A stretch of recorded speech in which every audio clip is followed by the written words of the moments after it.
सबसे पहले तो मैं किप्स की इंतज़ामिया मैनेजमेंट का शुक्रगुज़ार हूँ जिन्होंने आज हमें आपसे मुखातिब होने का ये मौका फ़राहम किया, और ख़ास तौर पे हाफ़िज़ तनवीर साहब जिन्होंने ये सारा प्रोग्राम फंक्शन चीज़ें अरेंज की, और उनकी एक मोहब्बतों के साथ हम आपके सामने खड़े हैं। मैं सर मंशा सुखेरा साहब का तारफ़ करवाना चाहूँगा जिन्होंने हमें पहला लेक्चर दिया।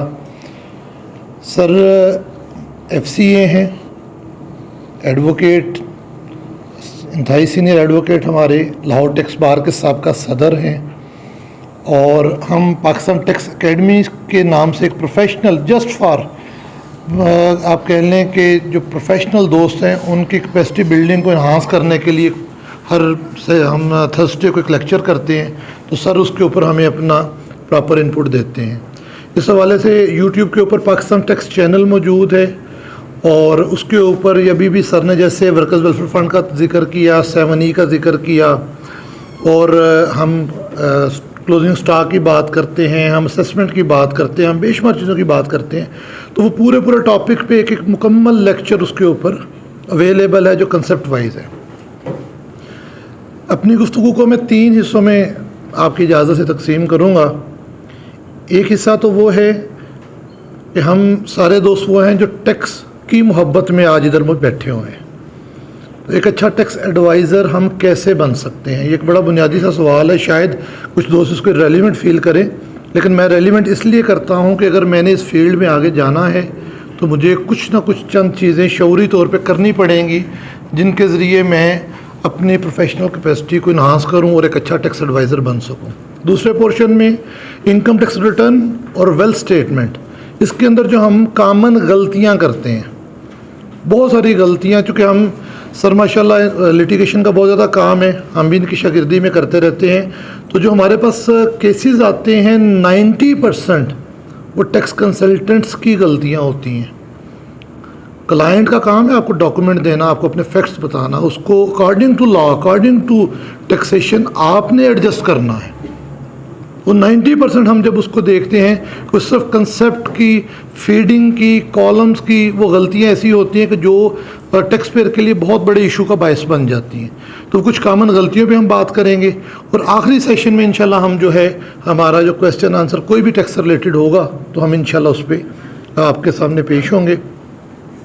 सबसे पहले तो मैं एक सवाल करूँगा अपने आप से ही कि एक प्रोफेशनल टैक्स कंसल्टेंट या एडवाइज़र की ज़रूरत क्यों है?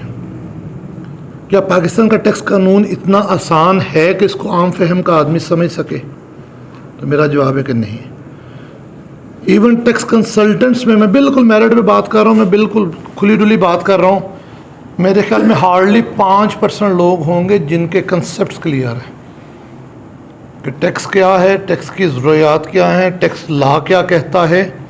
हम नॉर्मली सिर्फ IRIS को ऑपरेट करना टैक्स कंसल्टेंसी की मिराज समझते हैं। मेरी हम्बल ओपिनियन में IRIS ऑपरेट करना सिर्फ इतना को अहम है जितना इंग्लिश सीखने में ABC अहम है। ये कोई भी IT का बंदा, कोई भी मैट्रिक जिसने किया, इवन अभी तो बच्चों को, छोटे बच्चों को हमसे ज़्यादा मोबाइल और ज़्यादा ये चीज़ें पता हैं, तो वो अहम नहीं है। वो अहम उस हद तक है कि हमने फीडिंग कैसे करनी है, कहाँ करनी है, लेकिन बुनियादी तौर पे जब तक आपको टैक्स लॉज, उसके कंसेप्ट, उसका बैकग्राउंड, उसके मुतल्लिक केस लॉज, उसके मुतल्लिक आपको ईच एंड एवरीथिंग अंदाज़ा नहीं होगा, आप अपने क्लाइंट को अच्छी एडवाइस मुहैया नहीं कर सकते। इसलिए IRIS को सिर्फ इतनी को अहमियत दें, सिर्फ इतनी को अहमियत दें कि ये हमें वसीयत एडवाइज़र पता है, एक सॉफ्टवेयर है, उस पर हमने फीडिंग करनी है, लेकिन इस फीडिंग के एक एक कॉलम की कीमत है। जितनी देर में सर ने आपको बताया, इनकम टैक्स रिटर्न ये कम अज़ कम 90% ऑफ इनकम टैक्स ऑर्डिनेंस है। हेड ऑफ इनकम से स्टार्ट हो के ये आपकी जो इसके ऊपर आपकी असेसमेंट्स हैं, आपकी विदहोल्डिंग्स हैं, आपकी अपील्स हैं, यानी कि ये पूरा जो है ये 90% टैक्स लॉ को अगर आप कंपाइल करें तो ये एक इनकम टैक्स रिटर्न निकलती है। इस इनकम टैक्स रिटर्न को इतना आसान नहीं है कि इसको एक आधे लेक्चर में या शायद एक आधी हम जस्ट कह लें कि बिल्कुल एक तायराना नज़र देखते हुए हम इसको प्रॉपर अंडरस्टैंड कर दें। इसके हर चीज़ के पीछे, अब आप सर से देख रहे थे जिस पे वो दोस्त पूछ भी रहे थे कि जी वो हमारे स्टॉक में फ़र्क आ रहा है। अब सेल्स टैक्स के अंदर स्टॉक का कंसेप्ट, इनकम टैक्स के अंदर स्टॉक का कंसेप्ट एंटायरली डिफरेंट है। उनके टैक्स लॉज डिफरेंट हैं, उनकी प्रिंसिपल डिफरेंट है, उनकी काउंटिंग की जो सारी हायरार्की है वो डिफरेंट है। तो जब तक चीज़ों पे हमें कमा को एक पूरा अबूर नहीं होगा तो हम एक अच्छे टैक्स कंसल्टेंट नहीं बन सकते, टैक्स एडवाइज़र नहीं बन सकते। अगर आप इसको बतौर प्रोफेशन ज्वाइन करना चाह रहे हैं तो मैं गुजारिश करूंगा कि इस पे मेहनत कीजिएगा। बेहतरीन प्रोफेशन है, बेहतरीन प्रोफेशन है, फ्यूचर का प्रोफेशन है। जैसे आईटी पाकिस्तान का फ्यूचर है, टैक्स भी पाकिस्तान का फ्यूचर है। बहुत अपॉर्चुनिटी है, लेकिन अपॉर्चुनिटी अच्छे टैक्स एडवाइज़र की है। अपॉर्चुनिटी इस चीज़ की नहीं है कि हम खुद भी ना समझें और अपने क्लाइंट्स का वो नुकसान करें। दूसरी गुजारिश इसके अंदर कि हम जब अच्छा टैक्स एडवाइज़र बने तो हमें प्रॉपर टैक्स लॉस की अपडेशन हो। मैं सवाल नहीं करूँगा, सिर्फ एक इशारा करूँगा। जिस दोस्त ने इस फाइनेंस एक्ट को अच्छी तरह समझ के पढ़ा या पढ़ने की कोशिश की, वो हक रखता है कि वो अच्छा टैक्स एडवाइज़र बने। और जिसने उसको सिर्फ अखबार में देखा कि जी बजट आ गया और उसके बाद इग्नोर करके आगे चल पड़ा, तो वो बहरहाल इसको रिवाइज़ करना चाहिए। अच्छा टैक्स एडवाइज़र बनने के लिए आपको टैक्स लॉस, तमाम SROs, तमाम सर्कुलर्स, तमाम नोटिफिकेशंस, डिपार्टमेंट की इस टाइम क्या सोच है, डिपार्टमेंट इस टाइम किस पॉलिसी पे है, डिपार्टमेंट इस टाइम किस इशू को हार्ट वो करके POS पे चल रहा है, वो रिफंड की रेक्टिफिकेशन कर रहा है, वो 8B के पीछे लगा हुआ है। आपको पूरा एक मैकेनिज़्म अंदाज़ा होना चाहिए फील्ड में बैठे कि इस टाइम हो क्या रहा है। जैसे अच्छा डॉक्टर है तो उसको आपको देखते पता चल जाता है कि अच्छा जी आजकल ये वबा आई हुई है तो आप उससे अफेक्टेड है। तो बेही नहीं, आपको डिपार्टमेंट की सोच, डिपार्टमेंट के जितने वो उसकी मेथडोलॉजीज़ हैं और प्लस जितने SROs हैं, जितने सर्कुलर्स हैं, जितनी अपडेशंस हैं, अगर आप आगाह होंगे तो आप टैक्स एडवाइज़र अच्छा बनेंगे। अदरवाइज़ खाली सिंपल शायद हम उस लेवल की कंसल्टेंसी फराहम ना कर सके उस लेवल के क्लाइंट को, क्योंकि आजकल जो हमारा क्लाइंट है वो हमसे ज़्यादा पढ़ा लिखा है। हमारे पास आने से पहले, मेरे पास कई दफ़ा होता है कि वो हमसे पहले वो गूगल पता नहीं क्या क्या देख के आया होता है। अगर आप उसके नॉलेज से आगे जाएंगे तो आप उसको कैच कर सकते हैं। अगर आप उसके नॉलेज से पीछे हैं तो वो आपको 15 मिनट आपका इंटरव्यू लेके चला जाएगा कि भाईजान इनसे काम नहीं करवाना। हमारा फोकस अच्छे क्लाइंट पे है, हमारा फोकस वो रूटीन वाले क्लाइंट पे नहीं है। तो अच्छे क्लाइंट के लिए अच्छा नॉलेज होना बहुत लाजिम है और अच्छा नॉलेज आपको मिलेगा। आप टैक्स लॉज के अमेंडमेंट सारी को पढ़ें, नंबर 1, और दूसरा अपने सीनियर्स को कंसल्ट करें। अपने जो आपके सीनियर्स हैं उनके पास उठें, बैठें, उनके साथ खाएं पिएं, उनके साथ सफ़र करें, उनके साथ मिलें जुलें, उनके जो प्रोग्राम आते हैं, लेक्चर हैं, उनको बारहा मिले सुने। हर लेक्चर में कोई शर्त नहीं है कि मुझे सारी बातें उन नहीं मिलें। यहाँ पे ये चीज़ें कुछ इतनी बेसिक हैं, मेरे इस हाल में बैठे कुछ दोस्त कुछ बड़ी बेसिक बातें उनके लिए होंगी कि यार ये क्या बता रहे हैं, लेकिन कुछ लोगों के लिए वो बहुत अहम होंगी कि जिन्होंने वो शायद फर्स्ट टाइम देखी है, सुनी हो। तो लेकिन जब आप बैठते हैं तो ये कभी नहीं हुआ आज तक कि आपको जो है किसी भी लेक्चर में, किसी भी प्रोग्राम में कोई नई चीज़ ना मिले। तो इसलिए सीनियर्स के साथ प्रॉपर उसको जो है वो कंसल्ट करें। दूसरी मैं इसमें गुजारिश करूँ, इनकम टैक्स रिटर्न फाइल करते कभी जल्दबाजी नहीं करें। हमारे पास क्लाइंट आते हैं, आपके पास भी आते होंगे, जी बस घंटे एक में फाइलर चाहिए। मैं जी फ़ोन पे बता रहा हूँ, बस मैंने गाड़ी बुक करानी है, मैं शोरूम पे खड़ा हूँ, मैं ये करने लगा हूँ, मुझे फाइलर चाहिए। जल्दबाजी मत करें। अच्छा टैक्स कंसल्टेंट हम तो कम से कम जो हमें फ़िज़िकल नहीं मिले हम रिफ्यूज़ कर देते हैं, क्योंकि हमें कीमत पता है उस रिटर्न की, उस गलत रिटर्न की जो आज हमने फ़ाइल कर दी और 2-4 साल बाद जब उसका नोटिस आना है हमें उसकी कीमत पता है। तो कोशिश करें कि क्लाइंट को पर्सनल फ़ेस टू फेस ज़रूर मिलें, उसका पहले पूरा इंटरव्यू करें, उसकी आप nature of business, head of income, उसकी रिक्वायरमेंट। मैं एक जुमला कहता होता हूँ, मैं इधर भी दोहराता हूँ, मैं कहता हूँ तो टैक्स मेडिसन है, शौकिया नहीं खाना, लेकिन ज़रूरत पड़े तो उसको छोड़ना नहीं है। तो आपने असेस करना है। हमारे पास तो जो 90% क्लाइंट आते हैं, यकीन माने आपके पास भी आते होंगे, उनका पहला सवाल ये होता है जी कंपनी खोलनी है। अब उसको नहीं पता PBT क्या है, उसको नहीं पता एसोसिएशन पर्सन क्या, उसको जैसे प्रोप्राइटरशिप का NTN चाहिए। तो वो कंसेप्ट आपने उसको देना है कि भाई मैं पहले आपसे असेस करूं, डिस्कस करूं, आपका पहले मैं एवेल्यूएट तो करूं कि आपको क्या चाहिए, क्यों चाहिए। जो चाहिए उस हद तक उसको आप डिस्कस, कंसल्ट, उसका काम करें। क्योंकि मैंने देखा है कुछ टैक्स कंसल्टेंट पता चलता है कि जी 100 केस टोटल है, 80 कंपनी है, क्योंकि क्लाइंट आता है कंपनी खोलने, वो कंपनी अच्छा, इससे कोई टैक्स प्रैक्टिस नहीं बढ़ती। अगर आप अननेसेसरी उसकी टैक्स डॉक्यूमेंटेशन करेंगे, उसके फिर तकाजे हैं, उसकी ऑडिट रिपोर्ट्स हैं, उसकी फाइलिंग्स हैं, उसके एक्सपेंसेस हैं, वो तीसरे महीने भाग जाएगा। आप उसकी ज़रूरत के मुताबिक टैक्स कंसल्टेंसी फ्राहम करेंगे, वो आपसे कंटिन्यू करेगा, क्योंकि उसको जो ज़रूरत है वो ज़रूरत बाकी रहनी है। जो गैर ज़रूरी काम होगा आपने कर तो दिया उसकी गलतफहमी में, लेकिन वो आपकी टैक्स कंसल्टेंसी को बढ़ाएगा नहीं, वो आपको नुकसान देगा। उसके अलावा जो है, मैं सबसे पहले गुजारिश करूँ कि जो फर्स्ट इनकम टैक्स रिटर्न है, अच्छे टैक्स एडवाइज़र को उस पर मैक्सिमम फोकस करना चाहिए। और ये हमारे पास तो बहुत सारे केसेस आते हैं शोरूम से, और ये बैंक से फाइलर बने हुए नील जमा नील के रिटर्न्स जमा हुई होती हैं, 2-3 साल बाद जब लंबे चौड़े टैक्स के नोटिस आते हैं तो फिर भागे आते हैं कि जनाब ये देखें क्या हो गया। हालांकि उस टाइम उनको बस वही, जब मैंने पहले कहा कि वो जल्दी होती है, जी मुझे घंटे एक में फाइलर चाहिए, मुझे और कुछ नहीं पता, मुझे फाइलर कर दें। तो जो फर्स्ट रिटर्न है उसकी तमाम प्रॉपर्टीज़, तमाम एसेट्स, तमाम अकाउंट्स, तमाम हेड ऑफ़ इनकम्स, तमाम, वो पूरा एक इंटरव्यू करें उसके साथ, आधे घंटे का सेशन करें उसके साथ, उसके अकॉर्डिंग उसकी रिटर्न फाइल करें। अच्छी रिटर्न फाइल हुई हो तो 99% उस पर नोटिस मसाइल नहीं आते। ये मेरा एक्सपीरियंस है। डिपार्टमेंट ने क्या पकड़ना है, उसने अपनी गलती पकड़नी है। अगर आपने दुरुस्त कानून दुरुस्त तरीके से अप्लाई किया तो क्या कर लेगा डिपार्टमेंट। एक आधी जगह पे ग्रे एरिया होता है, इंटरप्रिटेशन का इशू होता है, तो उस पर बिल्कुल वो आपसे करे, कोई इशू नहीं, आप उसको इंटरप्रेट कर सकते हैं, रिकनसाइल कर सकते हैं, कोई इशू नहीं। तो इसलिए आप कोशिश करके जो है फर्स्ट रिटर्न को उसकी मीटिंग के बाद, प्रॉपर कंसल्टेंसी के बाद, आराम से तसल्ली से अपना माइंड अप्लाई करने के बाद फिर उसको फाइल करें, क्योंकि ये इंतहाई अहम चीज़ है। और इसी के अंदर है कि जब फर्स्ट रिटर्न फाइल करें, इसरार करके अपने क्लाइंट से डॉक्यूमेंट ज़रूर मांगें। उसको नहीं पता कि टैक्स ईयर क्या है, फिनंशियल ईयर क्या है, वो तो आपको कह देगा जी। हमारे साथ आज भी एक हुआ है क्लाइंट, वो जी मैंने गाड़ी ली थी, बेच दी। अब जब हमने इन्वेस्टिगेट किया तो पता चला वो 1 हफ़्ता पहले बेची है।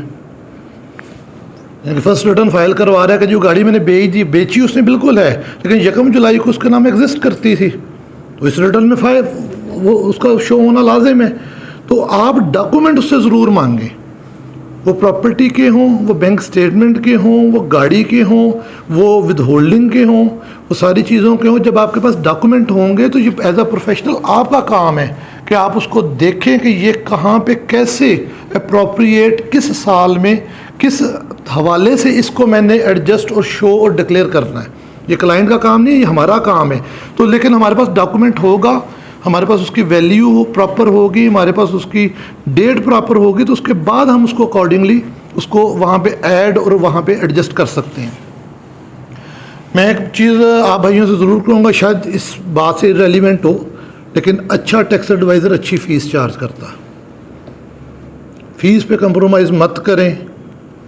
आप हज़ार वाले 10 क्लाइंट पकड़ने के, उनका काम करने के बजाय एक क्लाइंट को 10,000, 20,000, 50,000 पे तसल्ली से कर लें।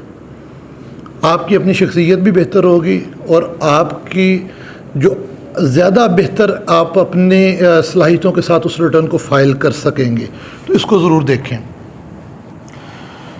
दूसरी बात, एक अच्छा जो टैक्स एडवाइज़र है बहरहाल अपने क्लाइंट के साथ बहुत अच्छे एटीट्यूड से पेश आता है। अच्छे एटीट्यूड में एक बहुत इंपॉर्टेंट चीज़ मैं आपको बताऊं, कभी भी टैक्स का कानून जो आपके इल्म में है और उसके लिए नुकसानदेह है उससे मत छुपाएं। मैं मिसाल देता हूं, 214D सेक्शन आया था, जो दोस्त प्रैक्टिस करते हैं उनको अंदाज़ा है कि लेट फाइलिंग के ऊपर ऑटोमेटिक ऑडिट आ जाता था। हमारे ऑफिस से महल पूरे उस 3 साल वो ला रहा है, 3 साल मुसलसल हमारे पूरे ऑफिस से शायद 10 या 15 रिटर्न फाइल होंगी जो लेट फाइल हुई होंगी, और वो भी हम पहले उसको घंटा समझाते थे कि ना करो ऑडिट आ जाएगा, इसको ऐसे कर लो, इसको ऐसे कर लो। फिर भी वो कहता था कि नहीं जी मैंने ज़रूर करना है, मजबूरी है, ये है।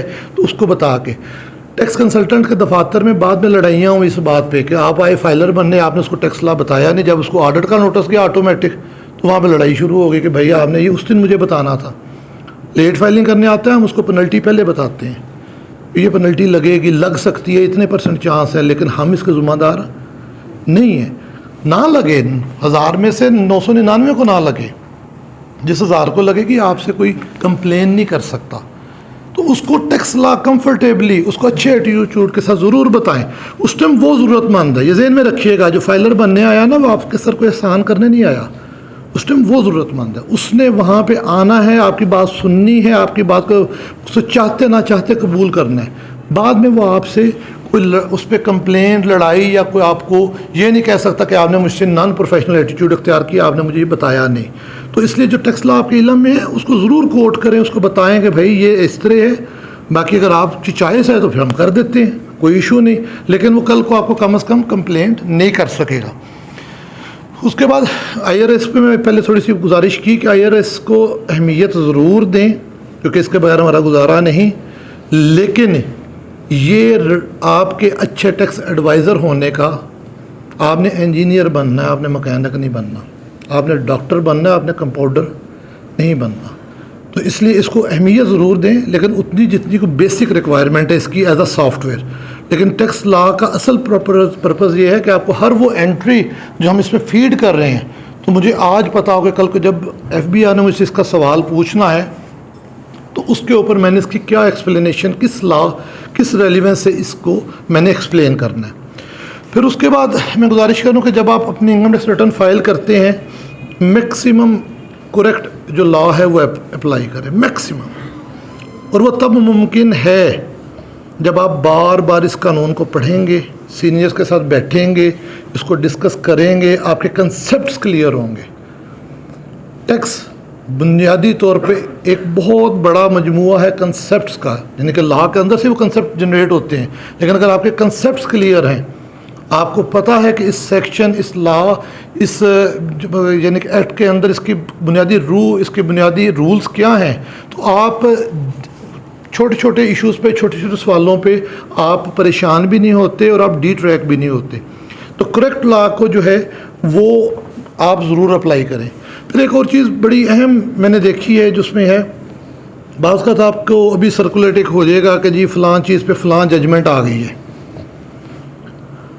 मैं एक टैक्स एडवाइज़र आपसे रिक्वेस्ट करूँगा कि ऐसा क्लाइंट जो अभी टैक्स प्लानिंग कर रहा है उसको सिर्फ टैक्स बुक के मुताबिक एडवाइस करें, जजमेंट पे एडवाइस ना करें। जजमेंट आज एक क्लाइंट के लिए एक आती है, सुबह दूसरे के लिए दूसरी आ जानी है, परसों तीसरे के लिए तीसरी आ जानी है।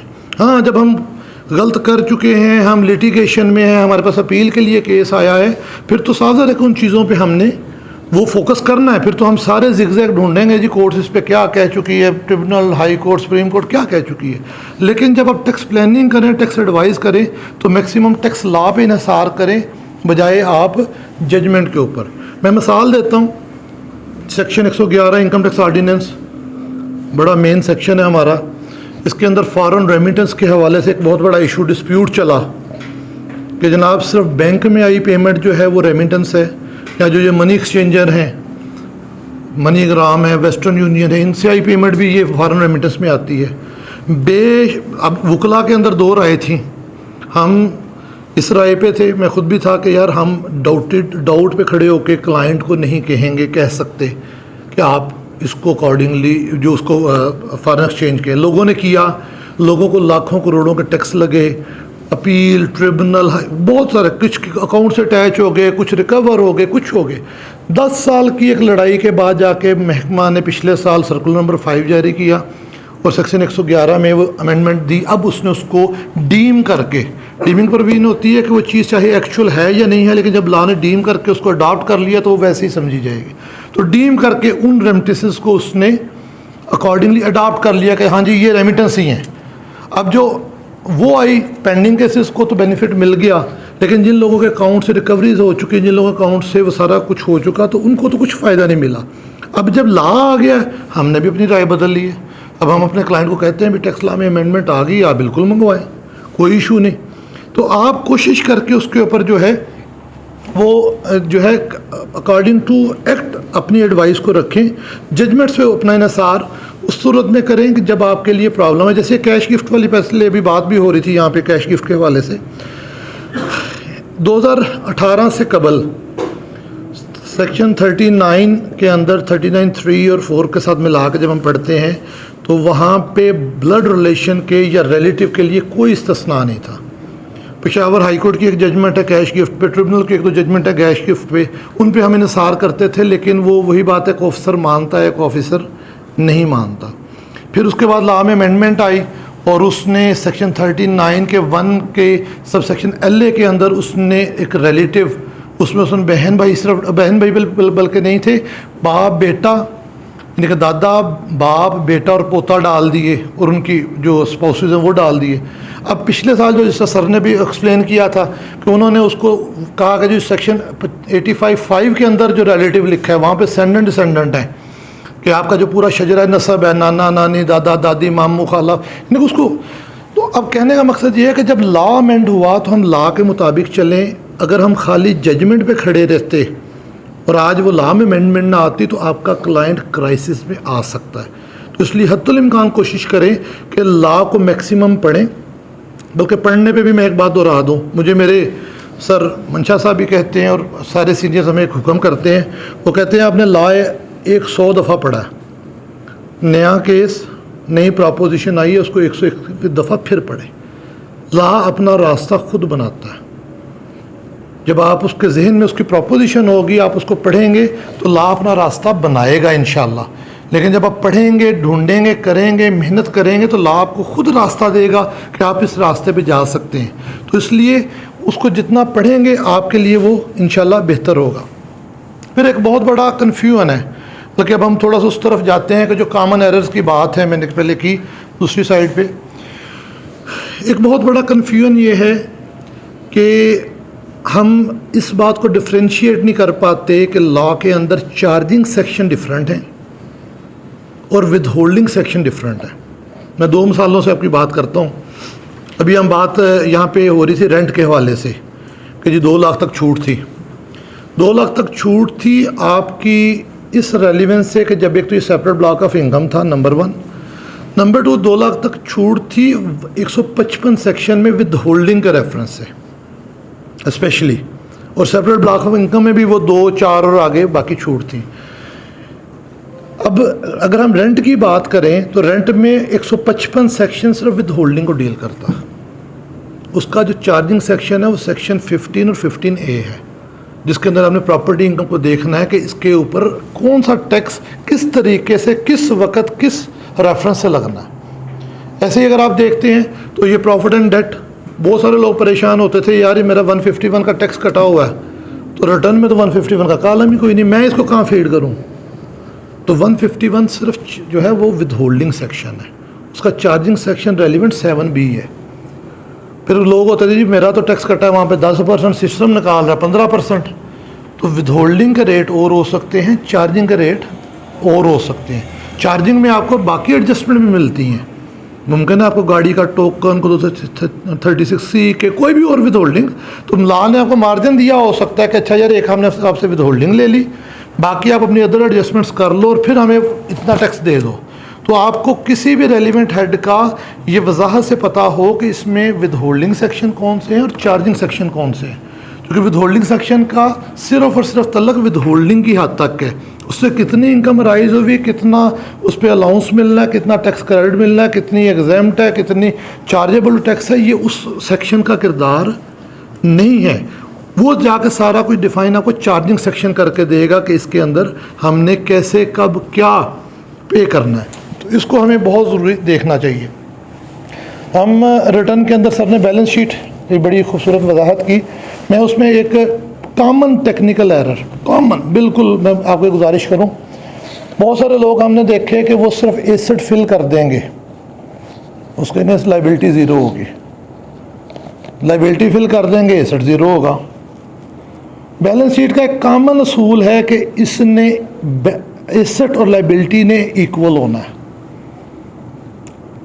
अच्छा मैंने ऐसी भी रिटर्न देखी कि वो इक्वल था लेकिन एसेट प्लस में थे, लाइबिलिटी माइनस में थी, फिगर सेम थी। तो इसने या प्लस में इक्वल होना दोनों ने, या दोनों ने माइनस में इक्वल होना है। आपका जो कैपिटल एसेट है वेल्थ स्टेटमेंट में वो वहाँ पे आपका एसेट है, बैलेंस शीट में आएगा वो आपकी लाइबिलिटी बन जाएगा। लाइबिलिटी के अगेंस्ट आपके जो बिजनेस के एसेट हैं वो क्रिएट होंगे। आपने किसी के पैसे देने हैं वो आपकी लाइबिलिटी बनेगा, आपने किसी से पैसे लेने हैं वो आपका एसेट बनेगा। आपके बैंक अकाउंट हैं वो आपका एसेट है, उसके अगेंस्ट आपने कोई लोन लिया हुआ है वो आपकी लाइबिलिटी है। फिगर सारी आप पुट करेंगे, लेकिन एट द एंड उसको इक्वल होना, अगर आपकी बैलेंस शीट इक्वल नहीं है तो आप गलती पे हैं। बाकी उसके अंदर वो जितने कॉलम्स या जितनी मेथोडोलॉजी वो अलग से भी डिस्कस करेंगे, की जा सकती है, लेकिन उसको इक्वल ज़रूर करें। ये देखा गया है कि बहुत सारी रिटर्न्स में ये वहाँ पे इक्वल नहीं होती। एक और इसमें इशू आता है कि आपने वेल्थ स्टेटमेंट में कैपिटल दे दिया, उसको प्रॉपर रिटर्न में आपने रिकनसाइल सेम अमाउंट नहीं दी, रिटर्न में ज़्यादा या कम है, वेल्थ स्टेटमेंट में ज़्यादा या कम है, इसके ऊपर भी डिपार्टमेंट आपको चेक और नोटिस करता है। एक बहुत बड़ा इशू जो बहुत कॉमनली मैंने गलती देखी है रिटर्न्स के अंदर, वो रेजिडेंट और non resident, specially non resident की जो इनकम टैक्स रिटर्न है, हमने देखा है कि 90% वो गलत फील्ड है। 90%, यानी कि बहुत थोड़े लोग हैं जो इसका कंसेप्ट क्लियर रखते हैं कि नॉन रेजिडेंट की इनकम टैक्स रिटर्न कैसे फाइल होनी है। नॉन रेजिडेंट की इनकम को जो है सेक्शन जो है ना 11 सबसेक्शन 6 ये डील करता है। वो कहता है कि इसने सिर्फ पाकिस्तान सोर्स इनकम देनी है। हम बंदा नॉन रेजिडेंट होता है, रिटर्न के अंदर हमने फॉरेन इनकम फिल की होती है, फॉरेन इनकम सिर्फ रेजिडेंट की होती है या होगी। नॉन रेजिडेंट की अगर कोई इनकम है, पहली तो बात है कि लॉ ने सेक्शन 116 में वेल्थ स्टेटमेंट में सिर्फ रेजिडेंट बंदे से वेल्थ स्टेटमेंट मांगी है। लॉ ने नॉन रेजिडेंट से वेल्थ स्टेटमेंट नहीं मांगी, नहीं रिक्वायर की। तो आपने नॉन रेजिडेंट की अननेसेसरली वेल्थ स्टेटमेंट फाइल नहीं करनी। आप नॉन रेजिडेंट टिक करें। अब सिस्टम में है कि अगर आपने गलत फीड की हुई है तो फिर सिस्टम अगले साल कहता नहीं अब इसको करो, लेकिन आप फ्रेश केस करें, नॉन रेजिडेंट टिक करें, वेल्थ आपसे सिस्टम आपसे वेल्थ स्टेटमेंट रिक्वायर नहीं करता। तो मैंने देखा कि नॉन रेजिडेंट के लोग अननेसेसरली फॉरेन इनकम डाल देते हैं, नॉन रेजिडेंट की अननेसेसरली वेल्थ स्टेटमेंट फाइल कर देते हैं। और अगली बात, अब क्या ज़रूरत है नॉन रेजिडेंट को फाइलर नॉन फाइलर होने की? मेन इशू है प्रॉपर्टी परचेज या सेल। प्रॉपर्टी परचेज और सेल के हवाले से 236K पढ़े, उसमें उसने 2 बैंक अकाउंट्स का जिक्र किया। वो कहता है अगर आपने FCVA foreign currency value account या NRVA non resident value account, इन 2 अकाउंट से आप पाकिस्तान पेमेंट लाए हैं और आपने प्रॉपर्टी ख़रीदी है तो 236K फाइनल है। इसके बाद हम नहीं पूछेंगे पैसे या आपका क्या बाकी मामला आते हैं। FCVA और NRVA non resident value account है और FCVA। और इस बजट के अंदर जब आपको पता है कि उन्होंने बहुत ज़्यादा रेट्स अप किए हैं 236 की C और K के, तो इसी बजट में एक उन्होंने सेकंड शेड्यूल में क्लास भी ऐड कर दी है नॉन रेजिडेंट के लिए कि वो बंदा जो नॉन रेजिडेंट हो उसके पास POC या नाइकोप हो तो उसके ऊपर नॉन फाइलर के रेट नहीं लगेंगे। यानी कि हमने रिटर्न फाइलिंग फाइलर की ज़रूरत किस लिए है? क्योंकि लॉ ने कह दिया कि इसके ऊपर नॉन फाइलर के रेट नहीं लगेंगे। पाकिस्तान ओरिजिन कार्ड, जो लोग अपनी शहरियत पाकिस्तान की तर्क कर देते हैं लेकिन पाकिस्तान बेस यानी कि पाकिस्तान आज़ाद होते हैं, उनको POC जारी होता है। जो अपनी ओरिजिनल वो नहीं तर्क करते लेकिन बैरून मुल्क सेटल होते हैं, शहरियत पाकिस्तान की होती है, उनको नाइकोप होता है। तो ये चीज़ है कि आपने नॉन रेजिडेंट के हवाले से, और इसी के अंदर एक चीज़ मैं और भी वजाहत कर दूं जो अमूमी हम मिस कर जाते हैं। ये तो मेरा कंसेप्ट क्लियर है कि जी बंदा नॉन रेजिडेंट है तो उसकी पाकिस्तान सोर्स के अलावा ग्लोबल इनकम पे टैक्स नहीं होना। लेकिन मैं 8 महीने पाकिस्तान रहा, फिर मैं फरवरी में पाकिस्तान से चला गया, 4 महीने मेरे बैरून मुल्क है, उसके बाद मैंने दोबारा भी पाकिस्तान साल 2 साल 3 साल नहीं आना। यहाँ मैं पिछले 3-4 साल से नॉन रेजिडेंट हूँ और अब मैं वहाँ से अपना बिज़नेस चीज़ें क्लोज करके पाकिस्तान आया हूँ। लेकिन पाकिस्तान मैंने 7 महीने गुजारे हैं, 5 महीने में बाहर गुजार के आया हूँ।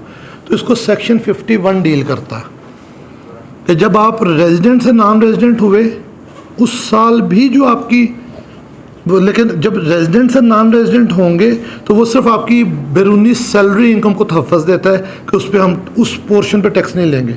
लेकिन जब आप नॉन रेजिडेंट से रेजिडेंट हुए तो उस साल की आपकी किसी भी उतने पोर्शन की जो आपकी बाहर की इनकम है उसको ला तहफ़्फ़ुज़ देता है कि उस पर हम टैक्स नहीं लेंगे। तो नॉन रेजिडेंट की इनकम पे मैंने रिटर्न पे मैंने देखा है कि बहुत ज़्यादा कि हम अननेसेसरली वेल्थ स्टेटमेंट फाइल कर देते हैं। और रिटर्न के अंदर आप देखें उसकी सिर्फ अगर किसी बिज़नेस में वो पार्टनर है, लोकल बिज़नेस कर रहा है अपना किसी भी रेफरेंस से, उसको डिविडेंड आ रहा है, उसको रेंट आ रहा है, उसके सिर्फ इनकम्स के हेड फिल करके वेल्थ स्टेटमेंट फाइल किए बगैर आप उसकी रिटर्न फाइल करें, वो भी अगर उसकी पाकिस्तान सोर्स इनकम है। सर वेल्थ स्टेटमेंट उसकी क्यों नहीं फाइल करते? 116 में नहीं लिखा।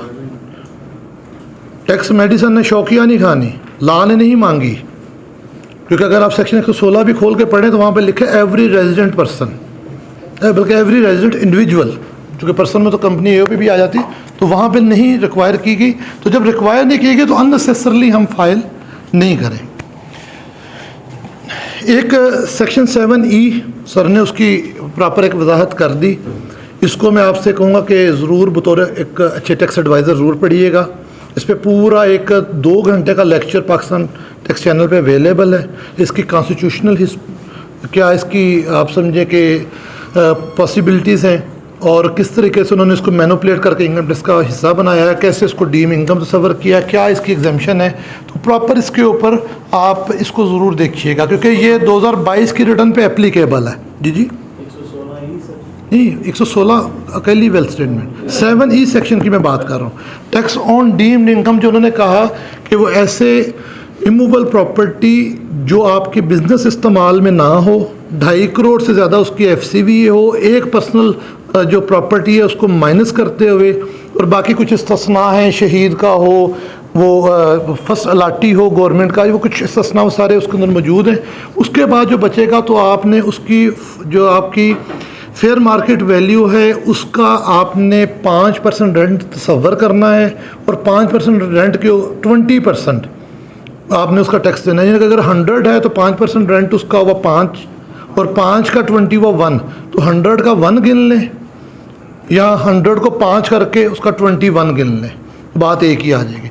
इसको ज़रूर देखिएगा, क्योंकि जो आपके पोटेंशियल क्लाइंट्स हैं स्पेशली जिनके पास अच्छी प्रॉपर्टीज़ हैं वही अच्छी फ़ीस भी देंगे, तो उसके लिए उसको ज़रूर पढ़िएगा डिटेल से। उसके बाद सैलरी के मुतालिक एक सवाल आया था, उसमें मैं थोड़ी सी एक बिल्कुल वजाहत करूँ। सैलरी नॉर्मली इसकी जो टैक्स कैलकुलेशन है ये कैश बेस होगी कि किस साल आपको मिली है। सैलरी एक्रूवल नहीं होगी, सैलरी कैश बेस होगी, किस साल आपको मिली है। सिर्फ एक इस्तिस्ना है इसके अंदर, वो है अगर आपको कोई एरियर्स मिले हैं तो एरियर्स में आप कमिश्नर को अप्लाई करके अगर पिछले सालों में कोई टैक्स रेट कम थे तो उससे सर्टिफिकेट ले सकते हैं। अगर आप उस कमिश्नर से सर्टिफिकेट नहीं लेते तो उसी साल में टैक्स होगी जिस साल की वो मुतलका सैलरी है। प्रॉपर्टी इनकम, जिस तरह पहले एक सवाल भी आया था कि सर हम पिछले साल फीड कर रहे थे तो उसको सेपरेट रख रहा था, इस साल फीड कर रहे हैं तो वो उसको क्लब कर देता है। तो इसलिए क्लब कर देता है कि पिछले साल लॉ में अमेंडमेंट आ गई थी और उसने इसका सेपरेट ब्लॉक का जो स्टेटस था वो ख़त्म कर दिया। जैसे सैलरी और बिज़नेस क्लब हो के टैक्स लगता है, वैसे ही प्रॉपर्टी भी उसके अंदर क्लब हो के जो टैक्स निकलेगा वो लगेगा। बाकी सर बड़ी डिटेल से वजाहत कर चुके हैं कि प्रॉपर्टी इनकम पे अब आपको स्टैट्यूटरी 2-3 अलाउंसेज हैं। 1/5 आपका रिपेयर मेंटेनेंस का है, 6% आपका वो एडमिन का है, और बाकी आप एक्चुअल जो आपने प्रॉपर्टी टैक्स या कोई दीगर रिपेयरमेंट दीगर कोई लिटिगेशन चीज़ों के किए हुए एक्सपेंसेस, तो वो आप करके उसकी नेट इनकम निकाल सकते हैं। तो वो अकॉर्डिंगली आप करेंगे। कैपिटल गेन के हवाले से एक बहुत बड़ी चेंज वो आई है, उसको ज़रूर जहन में रखिएगा। सेक्शन 37 इस साल, ये खैर अप्लाई तो ये अगले साल होगी, ये अप्लाई अगले साल होगी, लेकिन चूँकि 1 जुलाई के बाद आपसे बहुत सारे दोस्त इस पर एडवाइस लेंगे। प्रॉपर्टी सेल करते अक्सर दोस्त जो अच्छे टैक्स गुजार हैं वो ज़रूर अपने कंसल्टेंट को वो पूछते हैं कि हमने क्या करना है। पहली बात तो ये है कि कैपिटल गेन जो उसकी मुद्दत थी वो उन्होंने चेंज कर दी, टैक्स रेट और मुद्दत उन्होंने टैक्स रेट थोड़े रिड्यूस कर दिए। फ्लैट अगर आपके पास है तो तीसरे साल जाके उस पर टैक्स रेट ज़ीरो है, कंस्ट्रक्टेड प्रॉपर्टी है तो 5वें साल जाके टैक्स रेट ज़ीरो है, खाली ओपन प्लाट है तो 10वें साल जाके टैक्स रेट ज़ीरो है। और रेट्स उन्होंने थोड़े कम कर दिए हैं लेकिन मुद्दत उन्होंने एक्सटेंड कर दी है। तो अच्छी टैक्स प्लानिंग में आप कह सकते हैं कि भाई आप 10 साल अगर वेट नहीं करना तो इसको बना के बेच लें, बना के बेचेंगे तो आपके लिए आसानी हो जाएगी कि आप उस गेन को कर सकेंगे। दूसरी जो इम्पॉर्टेंट चीज़ इसके अंदर आई है, इस दफ़ा उन्होंने कहा कि पहले हमें विरासत मिलती थी या गिफ्ट मिलता था, अगर हम वो प्रॉपर्टी सेल करते थे तो वो हमें कहते थे कि जनाब आपको जिस दिन विरासत या गिफ्ट मिला उस दिन के आप फेयर मार्केट वैल्यू को कैपिटल गेन सेक्शन 37 के लिए कैलकुलेट करते हुए आप माइनस कर लें उस दिन की फेयर मार्केट वैल्यू को। उसको हम इनफ्लो के अदर में डाल लेते थे और गेन को गेन में पोस्ट कर देते थे। अभी उन्होंने कहा है कि अब गिफ्ट या वरासत आपको आई भी होगी तो उसकी कॉस्ट ज़ीरो समझी जाएगी। लेकिन अब आप जब गिफ्ट या वरासत की प्रॉपर्टी बेचेंगे तो 100% गेन समझा जाएगा। जब 100% गेन समझा जाएगा तो वो सारे कॉन्सिक्वेंसेस उस पर अप्लाई होंगे। टैक्स लगेगा सर? जी टैक्स लगेगा बिल्कुल, और 100% अमाउंट पे लगेगा। ठीक है ना, तो मतलब विरासत अब एग्जम्पशन नहीं होगा। बस दुआ को फिर विरासत ना ही ली जाए। ठीक है।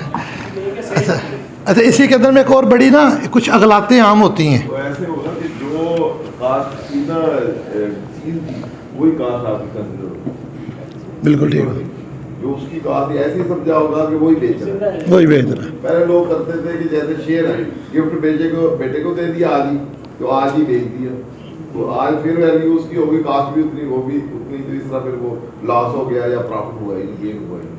बैल विरासत वालों के साथ बहरहाल ये ज़्यादती है, क्योंकि ये तो अल्लाह का हुक्म होता है, चीज़ें होती हैं। लेकिन अब चूँकि हम as a tax consultant law को डिस्कस कर सकते हैं, मॉरलिटी को नहीं कर सकते, तो वो अलग से एक मौजू है कि वो मॉरल है या नहीं है। लेकिन लॉ अब ऐसे अमेंड हो गया हुआ है। इसी के अंदर में एक वो इगलाते आम में से ना बहुत सारे लोगों को मैंने देखा है, मैं दोबारा उसको क्लियर कर दूं कि जी वो वेल्थ स्टेटमेंट में सोना डाल लें, जब बेचेंगे तो उसका गेन डाल लेंगे। तो 37 सेक्शन 37 को आप पढ़ें, उसके साथ 38 का 5 पढ़ें। गोल्ड, एंटीक्स, कॉइन्स और इस तरह की एक दो चीज़ें उसके अंदर और हैं, इनके गेन पे कोई टैक्स की छूट नहीं है। क्योंकि ये मैं वो अगलाते आम की बात करता हूँ कि ये मैंने कॉमनली देखा है कि लोगों के, हमें भी क्लाइंट आके कहता है जी वो मेरा 50 तोले सोना पा दो। ठीक है, मेरा ये वो समझता कि जब मैं इसको जाकर दिखाऊंगा कि मैंने सेल किया तो मैं इससे कोई ना कोई अपनी सेलिंग बाइंग चीज़ें वाइट कर लूँगा। तो सेक्शन 37 रीड विद सेक्शन 38 5 पढ़ें तो इसका गेन 100% टैक्सेबल है। ठीक है, तो इसलिए ये अगलाते आम में से मैंने इसको वजाहत कर दी। जो भी आपका प्रॉफिट होगा उसके, तो वो आपका वो नॉर्मल इनकम में चला जाएगा, जो कि इसके ऊपर कोई मुद्दत नहीं दी गई, इसकी कोई मुद्दत किसी चीज़ को डिफाइन नहीं किया गया। क्योंकि जैसा 37 में ना बाकी प्रॉपर्टी इमूवेबल के लिए तो उन्होंने 10 साल या 5 साल या 3 साल वो कर दिए ना फ्लैट प्रॉपर्टी, उसके लिए इसके ऊपर कोई मुद्दत नहीं दी गई।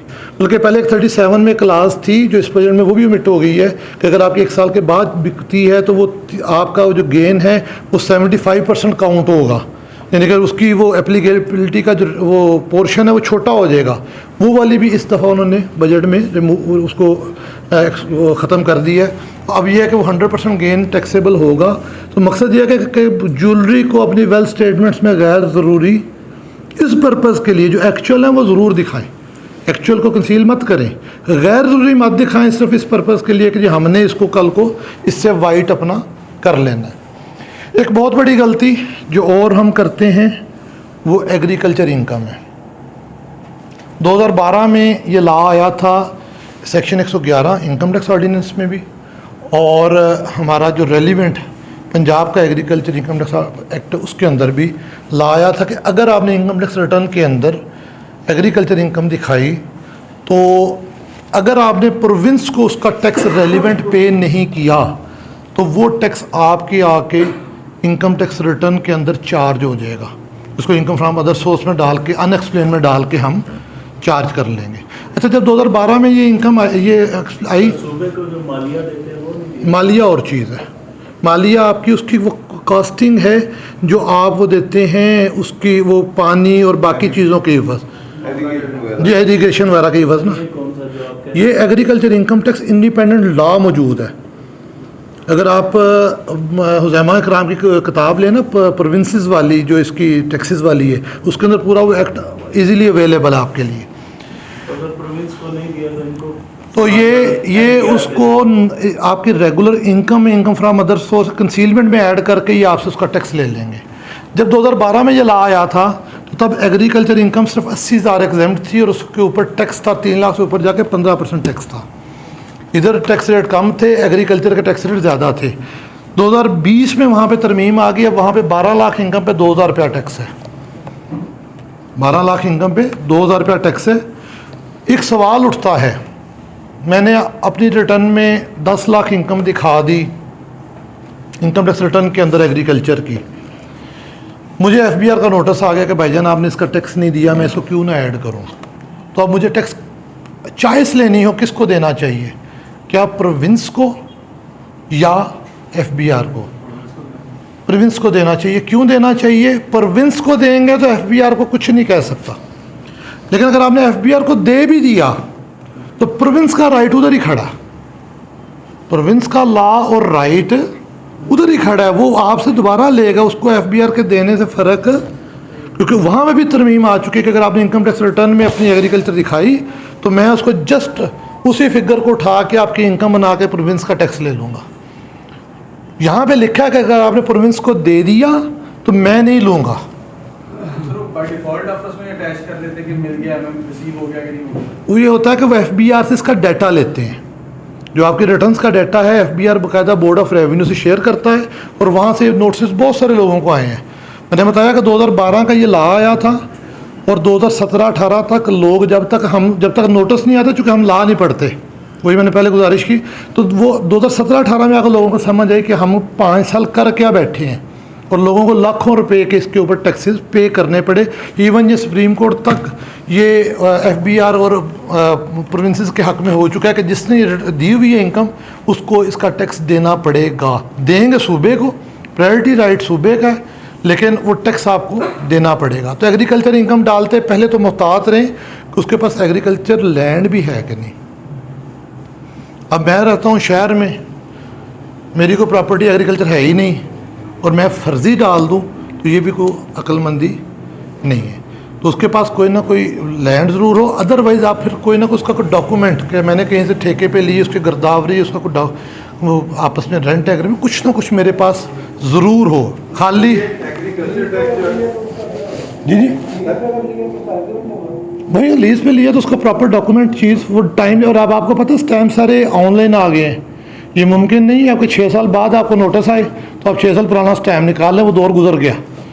तो इसलिए वो आपको डॉक्यूमेंट प्रॉपर टाइमली चाहिए। जी आप कुछ कर लें। मैं कह रहा था कि एग्रीकल्चर जो इनकम पे टैक्स ये रिसीव बेसिस पे है या उसके अगर आप एक्सपेंस भी क्लेम करते हैं? बिल्कुल, जो एग्रीकल्चर इनकम टैक्स की बाकायदा 2 सफ़े की रिटर्न है जो प्रोविंस ने प्रेस्क्राइब की हुई है, उसके अंदर भी यह है कि आप पहले ऊपर ग्रॉस रेवेन्यू माइनस एक्सपेंसेस और नेट रेवेन्यू करते हैं।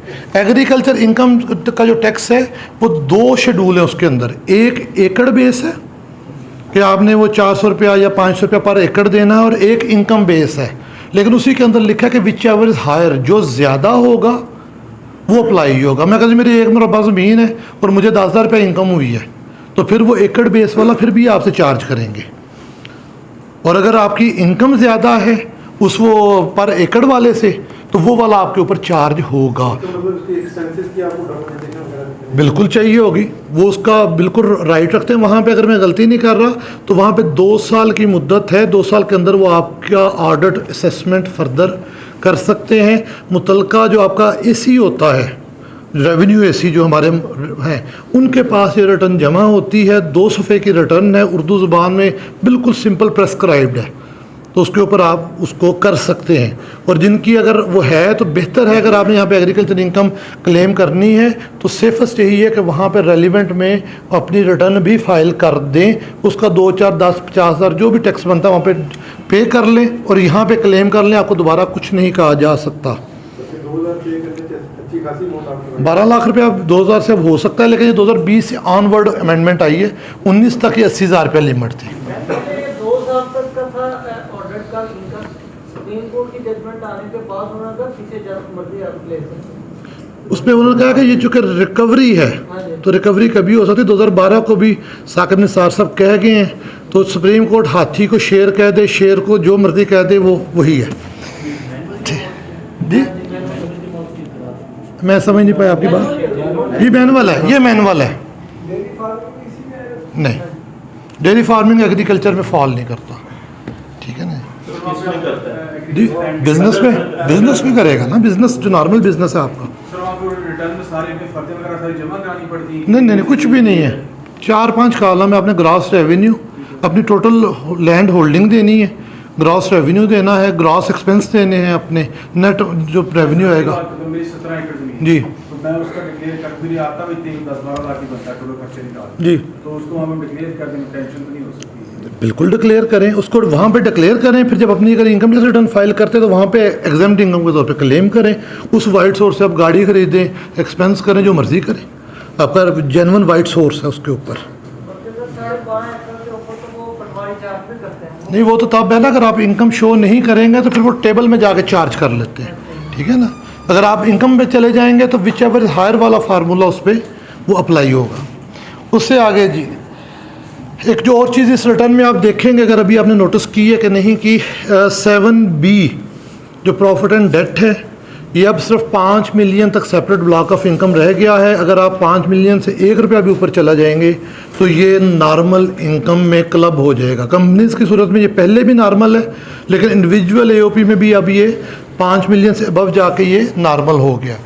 वर्कर्स वेलफेयर फंड WWF के ऊपर एक तो बहुत डिटेल, वही मैं फिर गुजारिश करूँ कि पाकिस्तान टैक्स चैनल पे एक वीडियो पड़ी है 2 घंटे की। हमने इसकी कॉन्स्टिट्यूशनल हिस्ट्री से लेके, इसकी लिटिगेशन से लेके, प्रोविंसेस के लॉ से लेके, इसको सारा कुछ डिस्कस किया। लेकिन मैं बड़ी शार्ट बात वर्कर्स वेलफेयर फंड पे कर दूँ।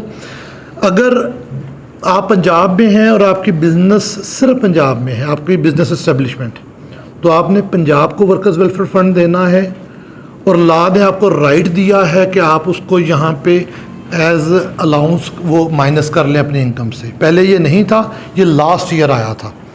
पहले ये प्रोविंस वाला लॉ इसमें अवेलेबल नहीं था। लास्ट ईयर ये अमेंडमेंट आई थी।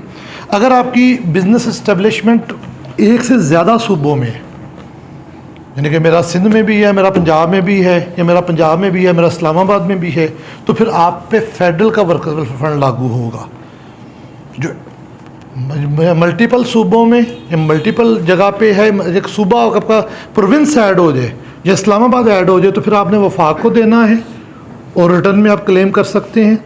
अगर आपका सिर्फ और सिर्फ पंजाब के अंदर है तो आपने पंजाब को देना है और क्लेम कर सकते हैं। पंजाब में PRN, अगर आप दोस्तों को याद होगा तो लास्ट ईयर बहुत सारी ईमेल नोटिस आए थे कि जी आपने वर्कर्स वेलफेयर फंड देना है, लेकिन प्रैक्टिकली अभी तक मेरा नहीं ख्याल पंजाब ने किसी से कुछ चार्ज किया है। लेकिन अगर आप अदा करें तो आप उस पर कर सकते हैं। यही सेम कानून वर्कर्स पार्टिसिपेशन फंड के मुतल्लक भी है, सेम कानून, ये दोनों के मिलते जुलते सेम कानून है।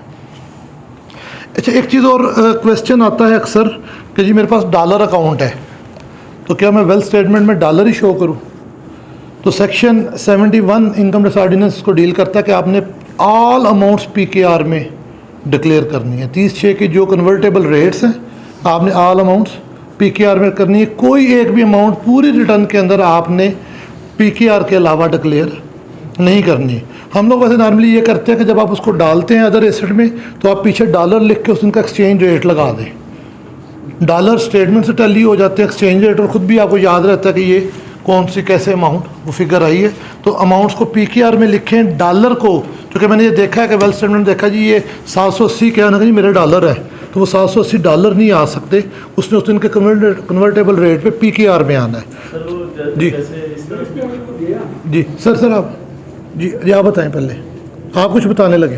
सर ये इस तरह भी लिख सकते हैं कि ये डॉलर है मल्टीप्लाई बाय दिस और ये PKR। देखिए जो कॉलम मेन आएगा फीडिंग वाला, वहाँ पे PKR लिखें। पीछे डिस्क्रिप्शन में आप थोड़ी सी वजाहत अपने लिए उनके लिए बेशक कर दें। सर तो इसका जो गेन आता है जी, वो किधर जाएगा?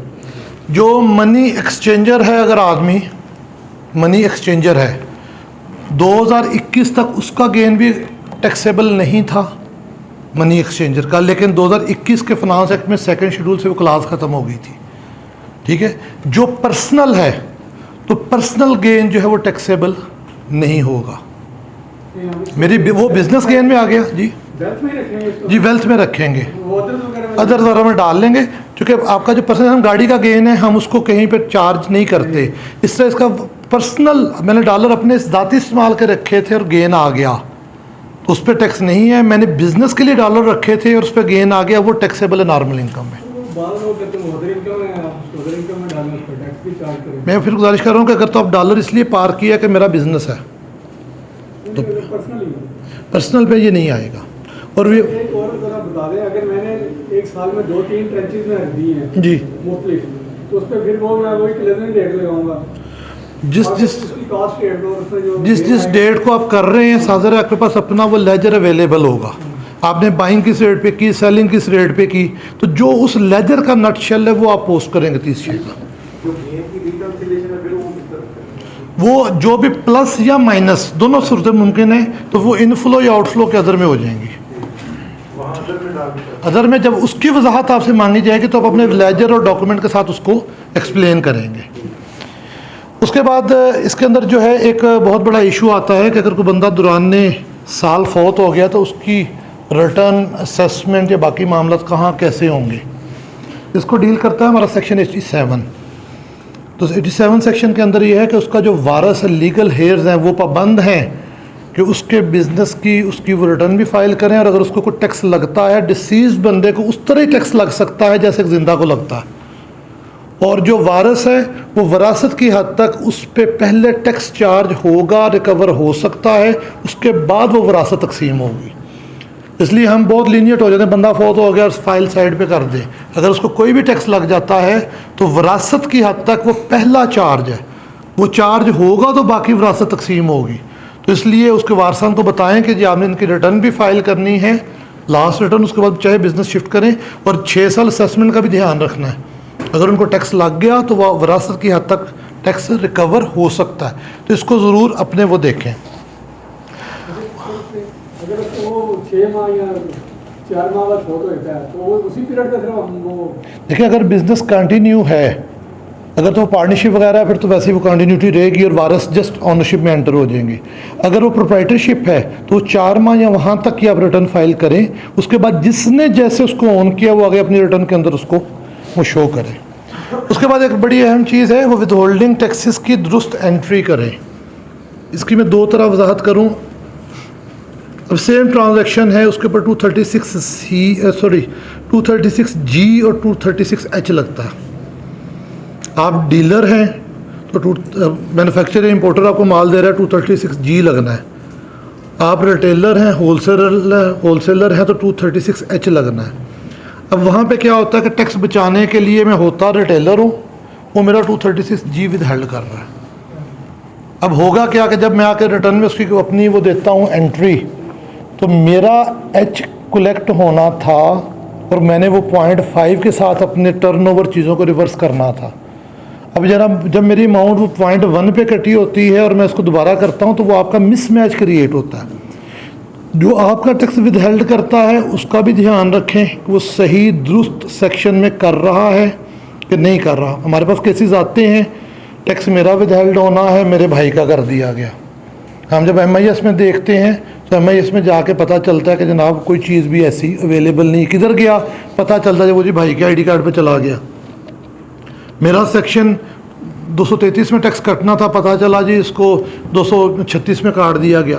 यानी कि अपने विदहोल्डिंग चलान्स को खुद भी एवेल्यूएट किया करें कि जिसने मेरा टैक्स विदहेल्ड किया है वो अकॉर्डिंग टू लॉ किया कि नहीं, और उसकी रिटर्न के अंदर अपनी दुरुस्त एंट्री करें।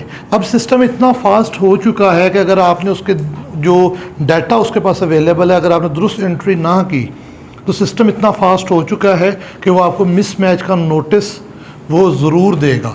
अगर दोस्तों को याद हो तो पिछले साल 176 के लाखों नोटिस आए थे इसी बेस के ऊपर कि जनाब हमारे पास इन्फॉर्मेशन है कि आपकी बैंक विद होल्डिंग है, आपने क्लेम नहीं की, हमारे पास इन्फॉर्मेशन है कि आपका जो है गाड़ी का टोकन पे हुआ है, आपकी गाड़ी डिक्लेयर कोई नहीं है।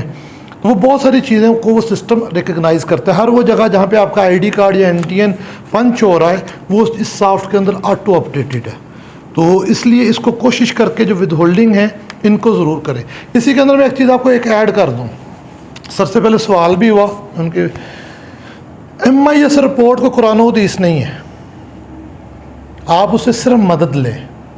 लेकिन अगर आपके फैक्ट्स उसके मुताबिक नहीं हैं और आप कल को उसको डॉक्यूमेंटेड प्रूफ के साथ उसको डिनाई कर सकते हैं तो आपको अपने फैक्ट पे खड़ा होना है, रिपोर्ट पे खड़े नहीं होना। हमने इसमें 12 गलतियां देखी हैं, तो इसलिए इसमें चेंजिंग भी देखी है कि आज मुमकिन आपको कुछ और रिफ्लेक्ट कर रहा हो, 2 महीने बाद देखें कुछ और रिफ्लेक्ट कर रहा हो, ये भी सॉफ्टवेयर है। तो इसलिए आपको ये जस्ट एक मददगार है इनिशिएट करने के लिए बात को, लेकिन आप अपने क्लाइंट के साथ मीटिंग करें तो उसके एक्चुअल फैक्ट पे आपने खड़े होना है, उसके एक्चुअल फैक्ट पे आप खड़े होंगे तो ये आपको एक हद तक मदद देगा। जहाँ पे हमारे पास आए नोटिस कि जनाब आपका फ़लाँ पार्टी ने इतनी अमाउंट का टैक्स विथहेल्ड किया हुआ है और आपने अपनी रिटर्न में डिक्लेयर नहीं किया, तो हमने सिंपल लिख के दिया कि जी हमने आज तक इस पार्टी को माल बेचा ही नहीं। आप उससे पहले लेजर मंगवाए, उसका प्रूफ मंगवाएं कि मैंने उसको माल कहाँ बेचा है। उसके टैक्स विथहेल्ड करने से तो मैं को लायबल थोड़ी हो गया हूँ, ठीक है ना। तो आप अपने फैक्ट पे खड़े हों, जो फैक्ट आपका है वो असल है। रिपोर्ट गलत हो सकती है लेकिन आप अपनी डॉक्यूमेंट्स में मजबूत हैं, अवेलेबल हैं, तो आपको कोई प्रॉब्लम इंशाल्लाह नहीं है, आप उसको साबित कर सकते हैं। अब कुछ चंद चीज़ें भाई ने कहा था वेल्थ स्टेटमेंट के हवाले से, मैं उसको कोशिश करूँगा। वैसे तो वेल्थ स्टेटमेंट साफ ज़रा कि आपके सामने है, वो कॉलम आप पढ़ते हैं, वो देखते हैं, उस पर कोई ऐसा इशू नहीं। मैं जो उसमें कॉमन एरर आते हैं, जो कॉमन प्रॉब्लम्स हैं, जो कॉमन गलतियाँ हैं, मैं उनकी बात करूँगा। सर मैं बता जी। मैं जी सर ये सब जो सर ने करवाया सारा प्रोसीजर हो जाए, सब कैलकुलेट हो के कंप्यूट हो जाए, आफ्टर दैट सर वो income declare as per normal return में वो जो एक एंडिंग फिगर होता है वो उधर जाके लिखते हैं सर? जी, जो एंडिंग फिगर है वो आपने अपने इनफ्लो के अंदर पुट करना है। उसके अंदर भी आपने देखना है कि ये नॉर्मल इनकम का है, ये एग्जेम्प्ट इनकम का है, फाइनल इनकम का है, या अदर इनकम का है। सर वो सामने आ जाए तो आसानी से। उसके बाद इसको भी 2 मिनट कर लेते हैं, हमने जो हमें शिदात दिखानी है वेल्थ स्टेटमेंट बाद में। मैं इसको कंक्लूड कर लूँ तो वो रिकन्सिलेशन का वो पोर्शन आपको दिखा देते हैं इंशाल्लाह, ठीक है ना। अच्छा, वेल्थ स्टेटमेंट में एक बहुत बड़ा इशू आता है जब आप कुछ जॉइंट अकाउंट फीड करते हैं तो बहुत बड़ा इशू आता है। जॉइंट अकाउंट का सिर्फ मफहूम ये है कि 2 लोग उसके ऑनर या 2 लोग उसके ऑपरेटर हैं। ये ज़रूरी नहीं है कि मैंने उसको 50-50 ही शो करना है। आप दोनों के जो एक्चुअल डिपॉजिट्स हैं वहाँ पे जो एक्चुअल आपका शेयर है वो आपका एक्चुअल शेयर 0 भी हो सकता है, वो 100 भी हो सकता है। आपने अपने एक्चुअल शेयर की हद तक उसको डिक्लेयर करना है। इवन ये उससे भी एक स्टेप आगे हो सकता है कि जॉइंट अकाउंट हो और जॉइंट अकाउंट के अंदर पैसे आपके पड़े हों, विड्रॉ मैं कर लूँ, तो आपका तो एसेट बाकी रहना है, मेरी लायबिलिटी में जाना है कि मैंने ये पैसे देने हैं। तो फिर वही बात कि आपने अपने फैक्ट पे खड़े होना है। हम जॉइंट अकाउंट पे नॉर्मली ये करते हैं कि उसको 50-50 करके तो जान छुड़ा लेते हैं, 50 इधर डाल दो, 50 इधर डाल दो, ठीक है। मियाँ बीवी हैं, सारे एसेट बीवी के आ रहे हैं, बीवी डिक्लेयर करेगी, सारे एसेट मियाँ के आ रहे हैं, वो करेगा। बाप बेटा है, जिसका जो एसेट है और जिसका जो उसके अंदर शेयर है वो आपने उसको डिस्कस करके क्लाइंट के साथ उसकी रिटर्न में करना है।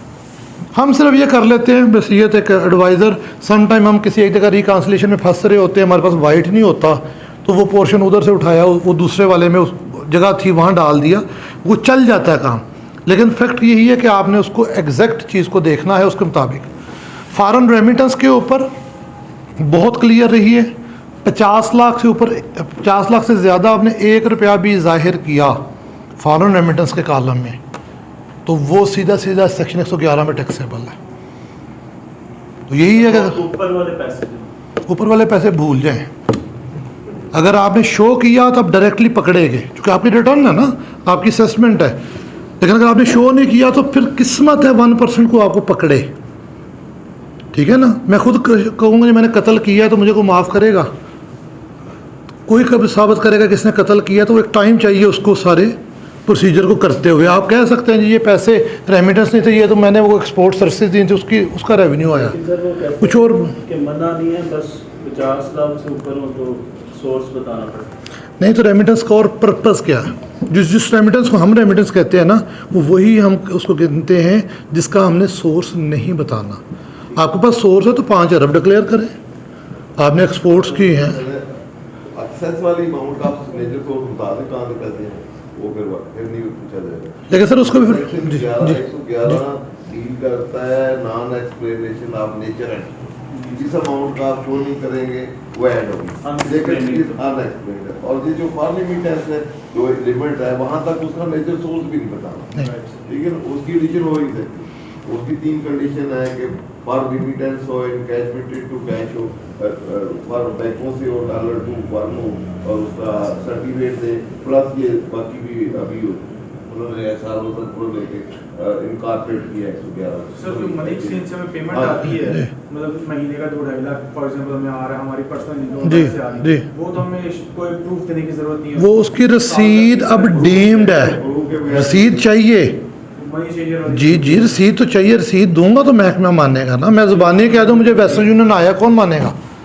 रसीद चाहिए। वो sir eight the time of filing हमें साथ स्कैन करके निकालनी है। नहीं नहीं, फाइलिंग बेशक ना लगाएं, आपके रिकॉर्ड में ज़रूर अवेलेबल हो। ये 6 साल तक आपका केस रीओपन हो सकता जब है। भी नोटिस आए नोटिस के साथ आप देंगे। 122 का है 121 और जो लोग इस पर ज़रा शौक रखते हैं ना, सर्कुलर 5 है 2021 का इनकम टैक्स का, ये कुछ 5 सफ़ों का सर्कुलर है। ये इसके ऊपर बड़ा कंप्रीहेंसिव इसको एलेबोरेट और उसको डिस्कस किया गया है, तो ज़रूर पढ़िएगा। उसी को बाद में सेक्शन 111 में सर्कुलर के बाद चीज़ों को इनकॉर्पोरेट किया गया है। तो इस कंसेप्ट पे बड़ी वजाहत उन्होंने सर्कुलर 5 में की है। ये सर्कुलर है सर, रोज मिलते हैं।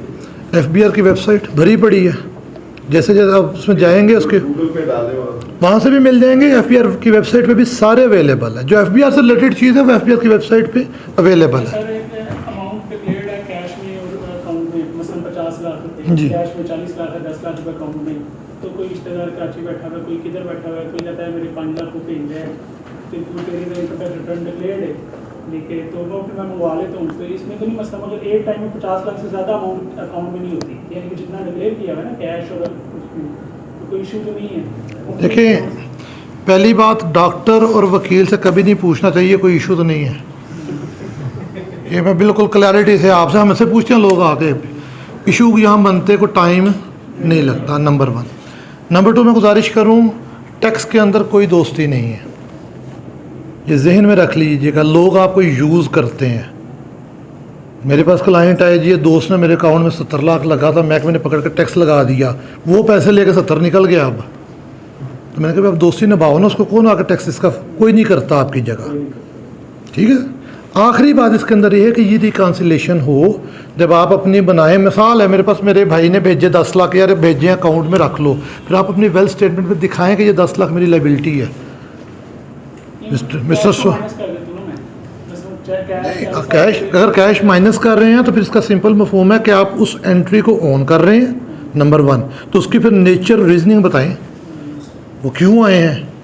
लोन आया है, गिफ्ट आया है, अमानत आई है, तो वो तो लाइबिलिटी में चला जाएगा। लेकिन अगर वो कोई बिजनेस ट्रांजैक्शन है, बिजनेस नेचर है, तो फिर साफ ज़रा कि आप उसकी नेचर सोर्स एक्सप्लेन करें। चीज़ कोई भी हराम नहीं है, आपने नेचर सोर्स उसका एक्सप्लेन करना है। अगर वो रीज़नेबल है, अकॉर्डिंग टू लॉ है, कोई इशू नहीं। अब 10 अरब की चीज़ें डिक्लेयर करें, मसला तो उसकी। सर उसी वक्त क्लेम होगी ना अगर वो भी अपना एसेट डालेगा। सर अब ये बात वही है ना कि जब आप दोस्ती निभा रहे हैं तो उसको डालना चाहिए। इसलिए मैं इसमें मुख्तसर बात ये करूँ कि हमें टैक्स में अपने क्लाइंट को एडवाइस करें कि कोई दोस्ती नहीं, ठीक है ना। और वैसे भी आपने माजर से अब वो बैंक से तो वैसे ही फाइलर नॉन फाइलर का कंसेप्ट ख़त्म हो गया, तो इसलिए उसको कभी अपने अकाउंट में मंगवाओ, जो करना है हमारे अकाउंट में मत मंगवाई जाए, ठीक है। बल्कि आजकल तो मनी लॉन्ड्रिंग के नोटिस आ रहे हैं। बिल्कुल आ रहे हैं, बहुत ज़्यादा आ रहे हैं ट्रांजैक्शन हुआ है तो वो कहते हैं कहाँ से है बताएं जी। ये सोर्स ही नहीं मिलता। ठीक हो गया जी। अच्छा, इसी के आगे अब हम आ जाएँ गिफ्ट और विरासती प्रॉपर्टी। हमने देखा कि कॉमन एरर लोग ये करते हैं कि उसकी वैल्यू डाल देते हैं। आज मुझे घर मिला विरासत में, वालिद साहब ने ख़रीदा था 2020 में, मैंने आज देखा ये तो 2 करोड़ का, मैंने 2 करोड़ डाल दिया। तो इसको 2 मिनट बंद कर दें। तो मैंने जो वेल्थ स्टेटमेंट है ये कॉस्ट बेस है। अब गिफ्ट पे या विरासत पे अगर मैंने 1 रुपया भी पे नहीं किया तो मेरी कॉस्ट 0 है, ठीक है। आज की करंट वैल्यू का उससे कोई तल्लक नहीं है। हाँ, मुझे विरासत मिला, प्लाट 0 आ गया, मैंने 1 करोड़ लगा के उस पर घर बना लिया, तो उसी के आगे प्रॉपर्टी में मैं करोड़ बिल्डिंग ऐड कर लूँगा। वो मेरी कॉस्ट है जो मैंने बाद में उसमें ऐड की, जिसका मेरे पास सबूत मौजूद है, डॉक्यूमेंट मौजूद है। तो वो ये हमने देखा है कि वो लोग करते क्या है, हमारे पास रिटर्न में बताया था, अपील में बहुत सारे केसेस आते हैं कि जी एक बंदे की विरासती प्रॉपर्टी एक बंदे ने ऐड की, कुछ 7-8 करोड़ पे की उसने उसकी प्रॉपर्टीज़ बना दी। चलो वो भी शायद चल जाता, वो इनफ्लो में जाके उसको ओपनिंग बैलेंस में उठा लेता, वो जाके इनफ्लो के अदर में डाला हुआ 8 करोड़। महकमे ने उठा के सीधा उसने कहा भाईजान ये आपका टैक्स इतना करोड़ पे आप जाके ज़रा जमा करवाएं, ठीक है। तो आपने गिफ्ट और विरासत चाहे अरबों की मिले, आपकी कास्ट 0 है, तो आप उसको ज़ीरो पे डिक्लेयर करेंगे। सर क्वेश्चन है सर कि विरासती प्रॉपर्टी है, उसको एसेट्स में मेंशन किया है, साथ उसको वेल्थ में इनहेरिटेंस में लिखा है, तो वो सर रिकॉन्साइल उसकी बनती है। जब ज़ीरो होगा तो रिकनसाइल तो इशू ही नहीं आना, मैं उसकी फिगर डालूंगा तो रिकन्सिलेशन का इशू आना है। सर उसको जीरो ही डाल सर डिस्क्रिप्शन देनी तो डिस्क्रिप्शन दे ना, उसका देखे 5 मरला प्लाट जो hold on so and so, value zero, तो मेरी इनफ्लो आउटफ्लो पे कोई उसका इफेक्ट नहीं है। लेकिन उसकी कोई वैल्यू तो है ना, फिर जीरो के लिए क्यों, यही तो बता रहा हूँ, यही मैं वजाहत कर रहा हूँ। देखिए आपने वेल्थ स्टेटमेंट को शो करना है कॉस्ट बेस पे, आपको विरासत मिली, आपने उसके एवज कुछ दिया है, पटवारी की रिश्वत नहीं दसनी, उसके अलावा कुछ दिया आपने नहीं ना दिया, तो आपकी कास्ट क्या है? इसमें दोनों जीरो। है। सर इसमें आप जीरो लिख सकते हैं और फिर वैल्यू भी लिख सकते हैं। सेक्शन 75 और 6 है जो कास्ट को डील करता है, तो वहाँ इनहेरिटेंस की जो कास्ट होती है, वो जो उसकी फेयर वैल्यू होती है ऑन दैट डेट, पीछे एज चलती आ रही थी, तो वो that is treated as a cost. Sir वो जो एक डीसी रेट होता है, जी जी, वो फेयर वैल्यू को फिर आगे डिफाइन किया हुआ है 68 में, एक डीसी रेट या एफडीआर वैल्यू, अगर दोनों ना हो डिटर्मिन अनसर्टेनेबल हो, वो कमिश्नर या वो डिटर्मिन कर सकता है, या उस इलाके में जो उसकी फेयर वैल्यू हो वो वाली होती है, वो आप लिख सकते हैं। जब आप लिखें तो नीचे रिकॉन्सिलेशन में भी अदर्स का एक हेड होता है, वहाँ आप डाल सकते हैं, उसमें कोई टैक्सेशन नहीं होगी, इसलिए कि रियल फैक्ट ये है कि वो इनहेरिटेड है, तो आपकी फेयर वैल्यू आपने इधर भी डाली है, उधर कंसिडरेशन में भी डाली है, कोई आउटफ्लो या कंसिडरेशन तो आपने दी नहीं, तो इसलिए प्रॉपर्टी का इनहेरिटेंस का आपका सर्टिफिकेट होगा ही, वो आपने या उधर से कोर्ट से लिया होगा, या वो दूसरा से लिया होगा, या वो शेयर भी आपका होगा, तो इसलिए उसमें कोई एट द टाइम आप वैसे भी परचेज, जब नेचर सोर्स आपने एक्सप्लेन कर दिए तो एट द टाइम आप परचेज उसकी कोई एडिशन नहीं कर सकते, फिर भी आप कास्ट भी दे सकते हैं और उस पर फेयर वैल्यू भी दे सकते हैं। जनरली लोग कास्ट देते थे पहले, तो अगर आप फेयर वैल्यू दें तो गेन, अब पहले गेन निकलता था, पहले फेयर वैल्यू वेल्थ में देना ज़्यादा अप्रोप्रिएट था, क्योंकि फेयर वैल्यू ही कास्ट ट्रीट करके आपका गेन निकलता। गेन का मतलब है डिस्पोजल प्राइस माइनस कास्ट, तो कास्ट जीरो होगी तो बहुत ज़्यादा गेन होगा, लेकिन जब आप फेयर वैल्यू को कर देंगे एट द टाइम आप इनहेरिटेंस और बाद में डिस्पोजल होगी तो गेन आपका कम होगा और गेन टैक्स भी कम लगेगा। सर एक और बात, सर वो डीसी रेट अगर नहीं मेंशन किया उधर तो एफबीआर या फेयर वैल्यू वैसे ही उस इलाके का जो रेट है, सर फेयर वैल्यू से ये मुराद है कि उधर है 6 लाख मरला रेट है, तो वो फेयर वैल्यू रेट होगा। पाकिस्तान में कोई जगह ऐसी नहीं जिसका डीसी रेट ना हो। अच्छा, उसमें 68 सेक्शन है, उसमें सबसे पहले तो आप देखेंगे कि उस इलाके में एफबीआर का रूल नोटिफाई है इलाके में, तो हर इलाके के रेट्स हैं, उसको आप सबसे पहले देखेंगे, अगर वो है हायर लाख में देना है, अगर वो है तो उसको लेंगे। इस इलाके में रेटिंग एरिया में या वो नहीं है तो फिर हर इलाके के लिए डीसी रेट होते हैं, बिल्कुल हर जो डिस्ट्रिक्ट कमिश्नर होता है वो हर इलाके के रेट डिफाइन करता है, क्योंकि उन्होंने स्टैंप ड्यूटी और दूसरे टैक्सेस लेने होते हैं, और रजिस्ट्रियाँ इंतकाल म्यूटेशन जो होते हैं वो सारे उसको शामिल करते हैं, इसलिए डीसी रेट होते हैं, तो वो आप डीसी रेट ले लेंगे। अगर ये दोनों ही अवेलेबल ना हो तो फिर वैसे जो ऑर्डिनरी जो उस इलाके में जो वैल्यूज की कोई रजिस्ट्री हुई हो, कोई और चीज़ हो, जो उस मार्केट के इलाके की जो वैल्यू है लेयर वाली, वो आप फेयर वैल्यू करके डाल सकते हैं। लेकिन आगे जब गेन कैलकुलेशन होगी फिर पावर कमिश्नर की होगी, वो फिर देखेगा कि उस वक्त एक्चुअल क्या कास्ट थी, क्या वो एफबीआर के रेट के मुताबिक सही थी या डीसी रेट के मुताबिक सही थी या दोनों नहीं थे, वो फिर खुद डिटरमिन करेगा कि उस वक्त कास्ट क्या थी उस इलाके के मुताबिक। ठीक हो गया जी, इसमें दोनों तरीक़ों से आप कर लें, लेकिन सेफ मैं सर की बात को ऐड करते हुए कहूँगा फिर भी ज़ीरो डाल लें।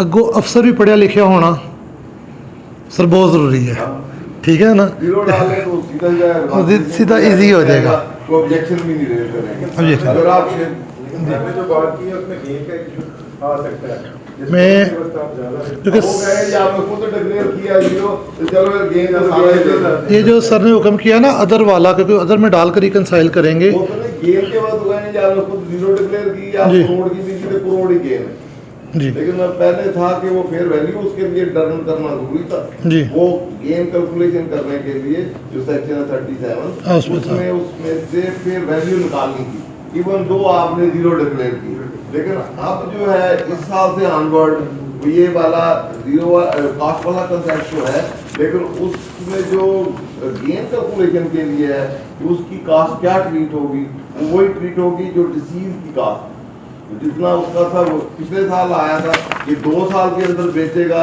तो डिसीज वाली कास्ट होगी। इस साल उन्होंने वो भी डिलीट कर दिया, उनके जो करेक्टर नेचर उस एसेट के डिसीज के थे वही ट्रीट होंगे इसके उसके for the purpose of gain. For the purpose. Sir ये इनहेरिटेंस है, तो वेल्थ में इनहेरिटेंस जो है फिर अदर में क्यों नहीं थी?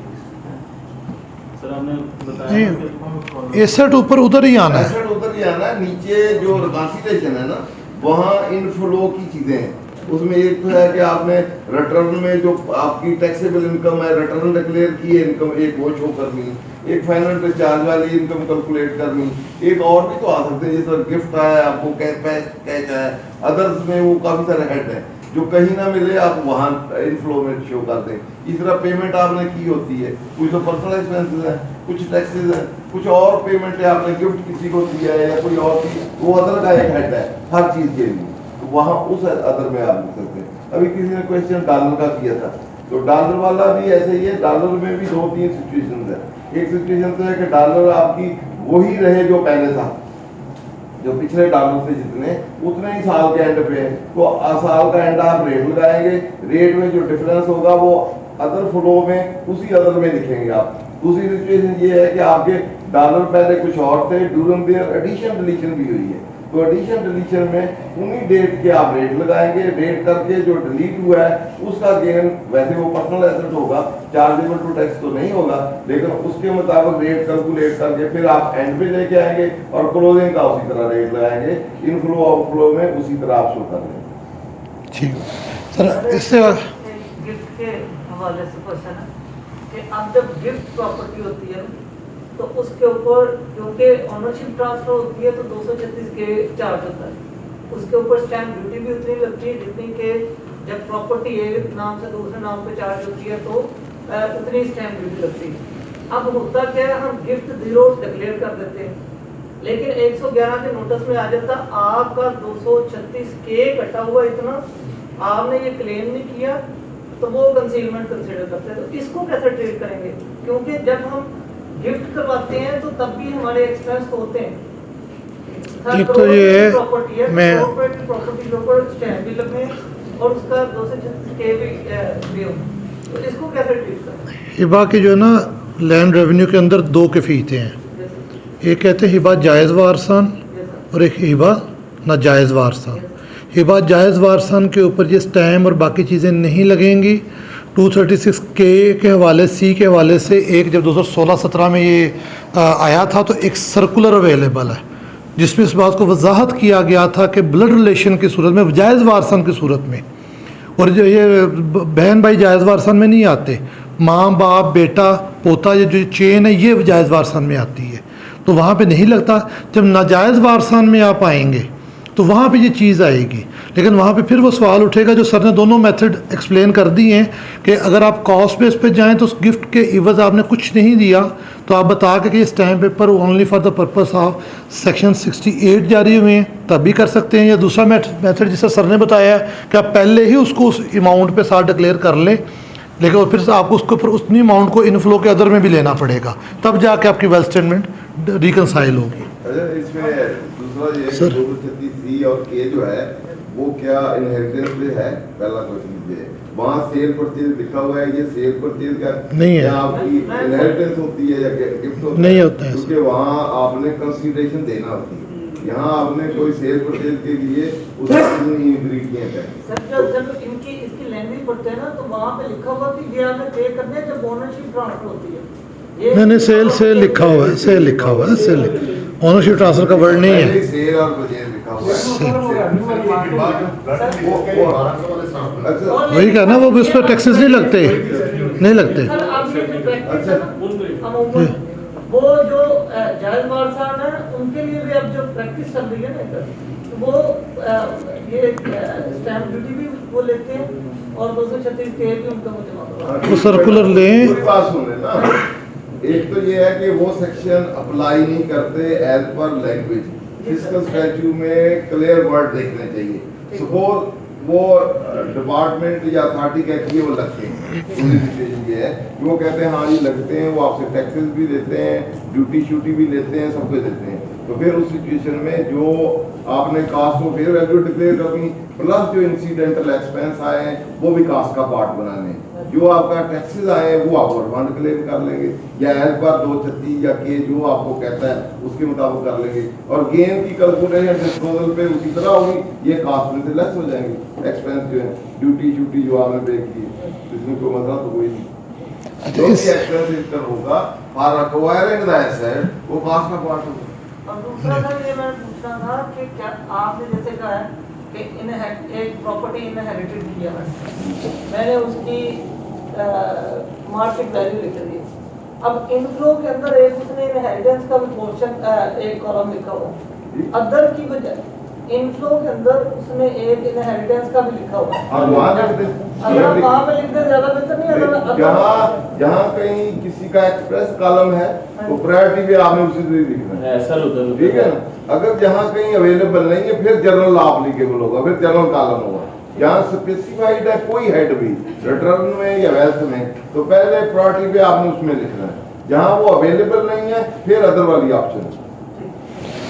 उससे आगे नेक्स्ट इनफ्लो के लिए भी आउटफ्लो, आप गिफ्ट या इनहेरिटेंस हो भी सकती है, बस भी हो सकती है, इस तरह दोनों सिचुएशन में आपने वो अडॉप्ट करना। सर एक सवाल था कि एक नॉन रेजिडेंट है, उसकी इनहेरिटेड प्रॉपर्टी है पाकिस्तान में, वो पाकिस्तान में अपनी इनहेरिटेड प्रॉपर्टी को सेल आउट करता है, 4 करोड़ रुपए की वो सेल आउट करता है, तो क्या पाकिस्तान सोर्स इनकम में वो उसका इनकम को डिक्लेयर करेगा? बिल्कुल करेगा, क्योंकि गेन को लॉ ने अलग से इनकम का हेड जब बनाया है तो उसकी पाकिस्तान सोर्स इनकम है, और रिटर्न फाइल भी करेगा, उसको डिक्लेयर भी करेगा, एप्लीकेबल टैक्सेस अगर उस पर जो बनते हैं वो देगा भी।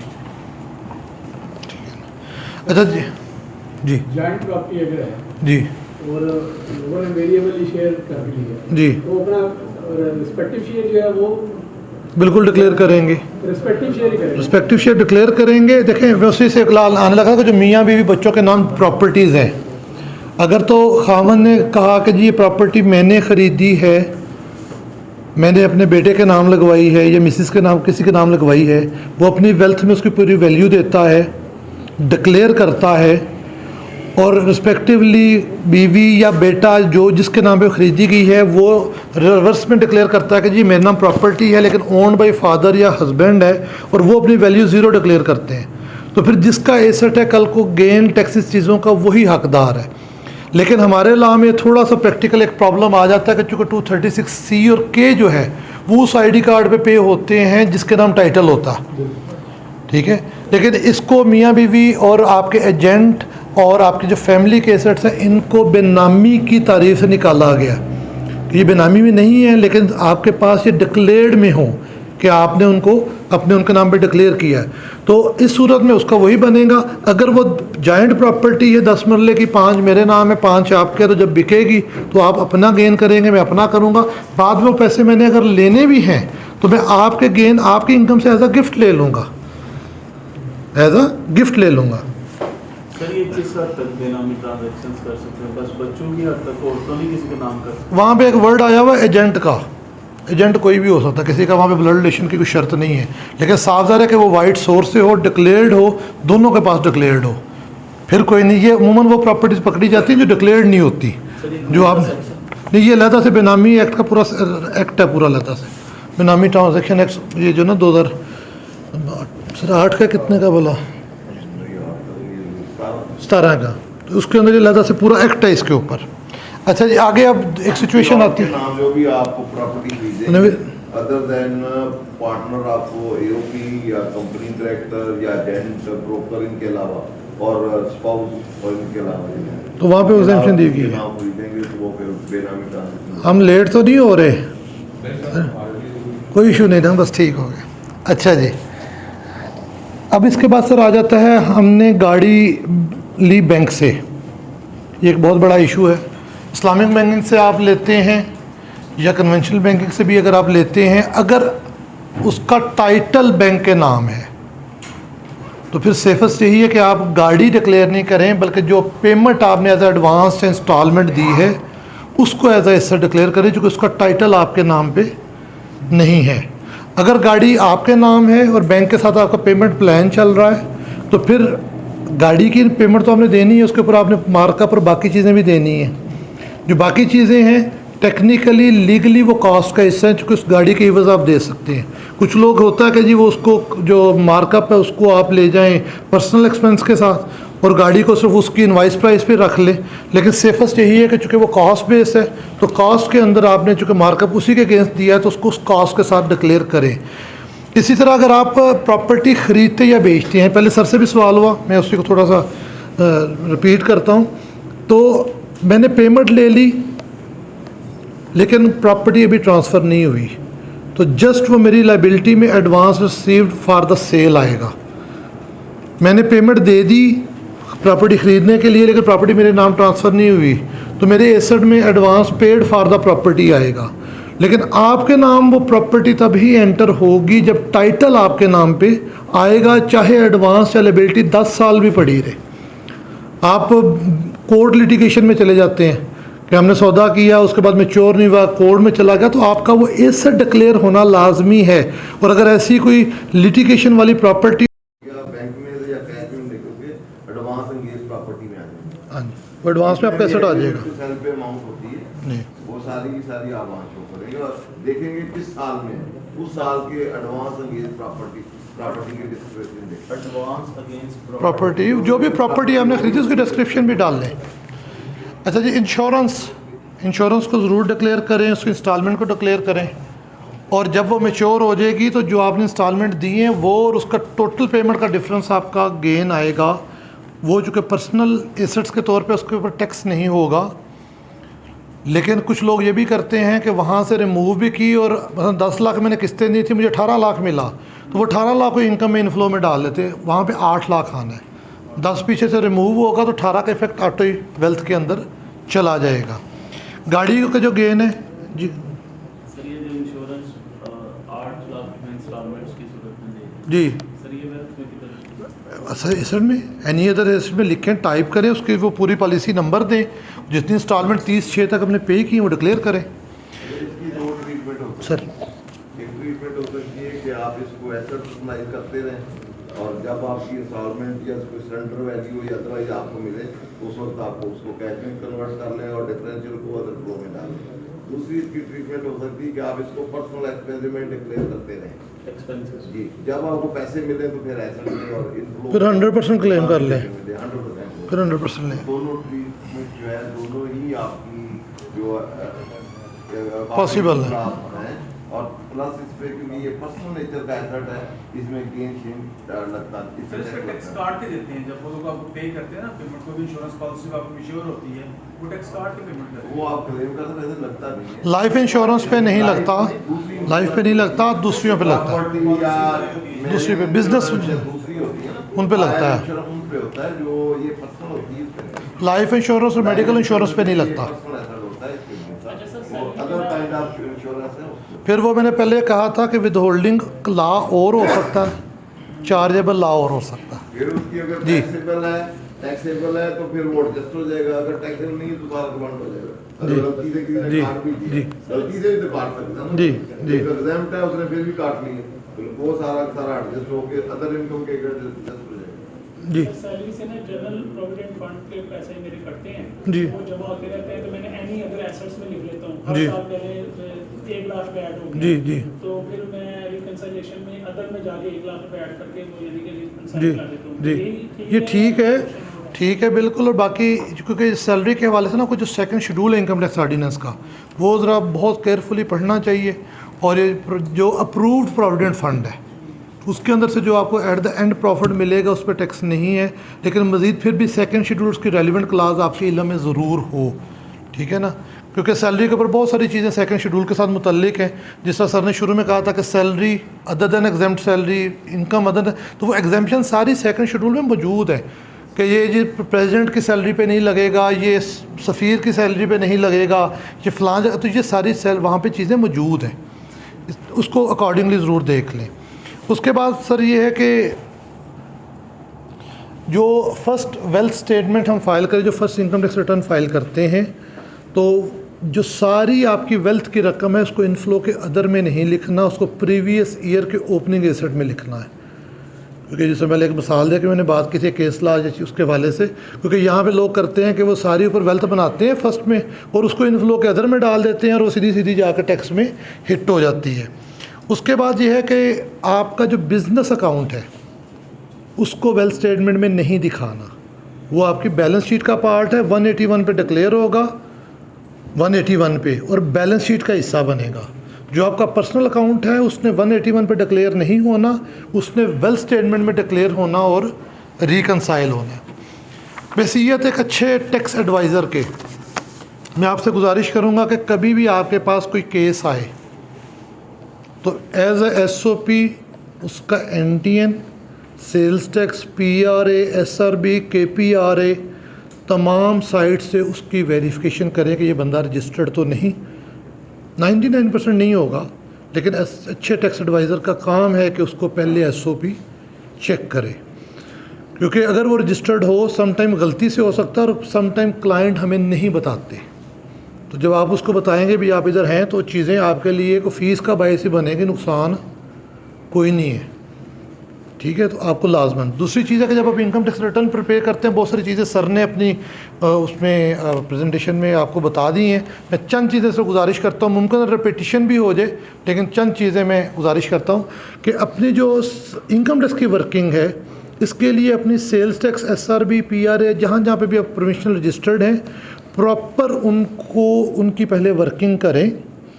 उनके अंदर जो डेबिट क्रेडिट नोट्स हैं उनको बड़ा केयरफुली वहाँ पे एडजस्ट करें। जो आपके सर्विसेज की हैं अमाउंट उनको उन्होंने आपके नेट रेवेन्यू में नहीं आना, उन्होंने आपके नीचे अदर रेवेन्यू में कोई सर्विसेज जो है वो अदर रेवेन्यू के साथ पोस्ट होनी है।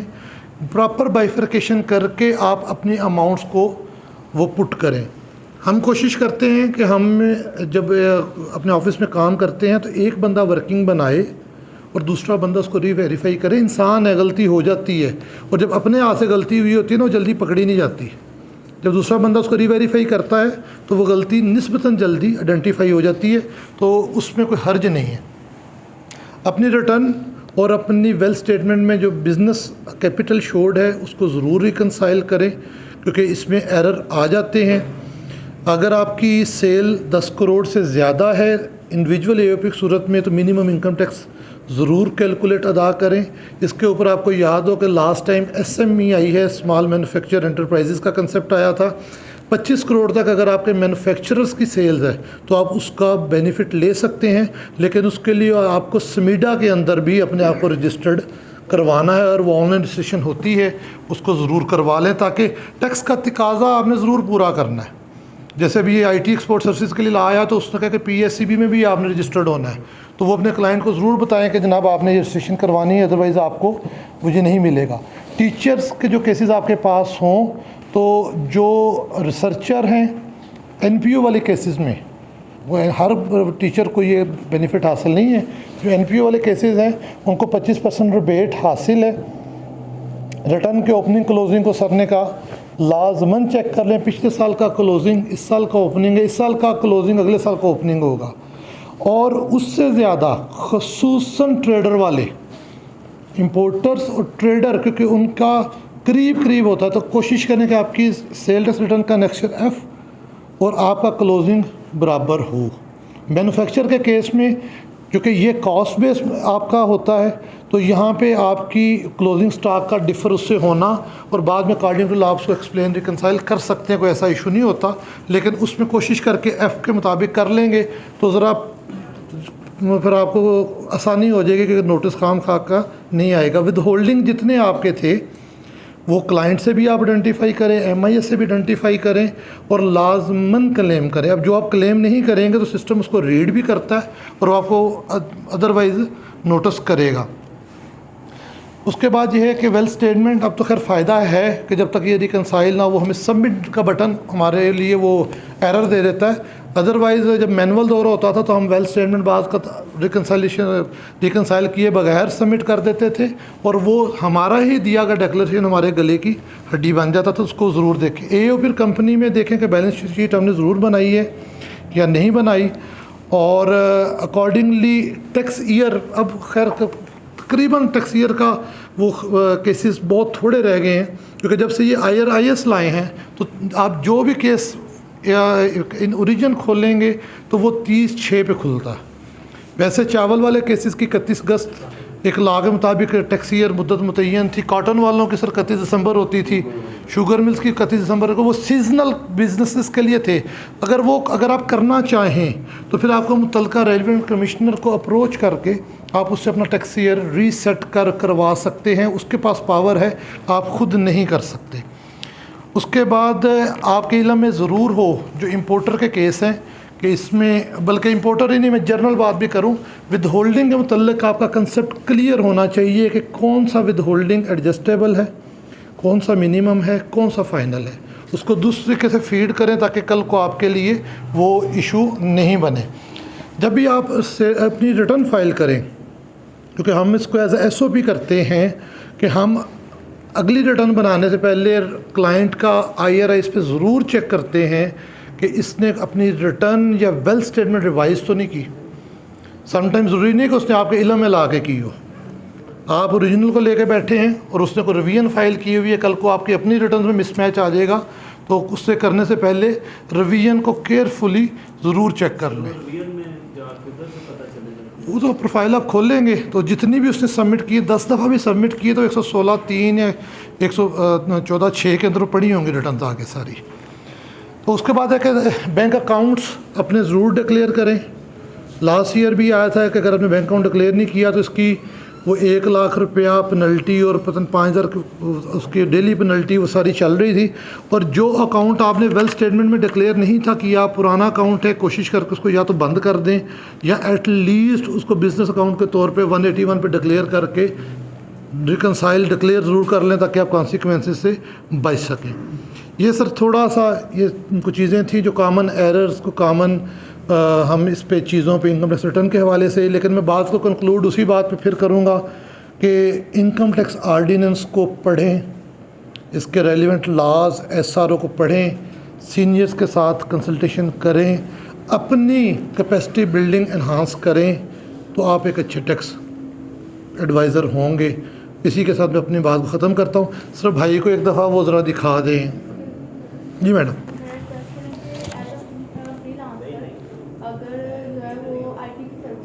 जी जी तो उसको जो है हम कैसे करेंगे? IT पे तो भी टैक्स पहले खत्म था, अभी उन्होंने दोबारा से कहा लेकिन इम्प्लीमेंट नहीं होता। अभी जब हम विड्रॉ करते हैं तो अभी अप्लाई नहीं होता, तो इसको हम कैसे? मैं गुजारिश IT एक्सपोर्ट सर्विसेज के हवाले से आज से जो 1 साल पहले ला था, बल्कि ये अगर मैं गलती नहीं कर रहा तो शायद ये 22 मार्च 2021 को या मार्च की कोई डेट थी 21 की 2021 को जब फाइनेंस अमेंडमेंट एक्ट आया था। उससे पहले IT की सर्विसेज एग्जेम्प्ट थी सेकंड शेड्यूल के अंदर, कोई टैक्स नहीं था, कोई चीज़ नहीं थी। पिछले साल उन्होंने इसको अमेंड किया, उन्होंने कहा कि जनाब आपने इसको, हम आपको टैक्स क्रेडिट देंगे। 65F सेक्शन के अंदर इसको ऐड किया गया, साथ कुछ शराइत ऐड कर दी गई। उन्हें कहा गया कि जी आपने इनकम टैक्स रिटर्न फाइल करनी है, विद होल्डिंग करनी भी है, विद होल्डिंग स्टेटमेंट भी फाइल करनी है, आपने सेल्स टैक्स रिटर्न जहां एप्लीकेबल है, बल्कि पहले लॉ में ये वर्ड नहीं थे, फिर जो 30/6 को लॉ आया तो उसमें फाइनेंस एक्ट 2021 उसमें ये अल्फाज आए कि उसने कहा कि जी आपने जहाँ एप्लीकेबल सेल टैक्स रिटर्न है वो भी फाइल करनी है।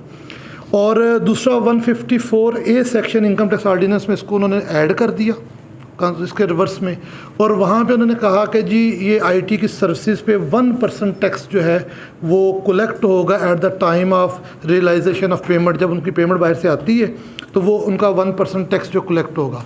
लोग गए कमिश्नर्स के पास कि जी हमें एग्जामिशन सर्टिफिकेट चाहिए। इसके ऊपर बहुत ज़्यादा मसाइल रहे, जैसे अगर कोई दोस्त जिनके पास IT के टैक्स कंसल्ट वो केसेस हैं, कमिश्नर्स ने इसको इनकार कर दिया। उन्होंने कहा कि जी हम ये चूँकि टैक्स क्रेडिट है, हमें क्या पता कि साल के एंड पे आपने ये शराइत पूरी की हो या ना की हो, तो हम इसके ऊपर कोई आपको टैक्स एग्जाम्पशन सर्टिफिकेट नहीं देंगे।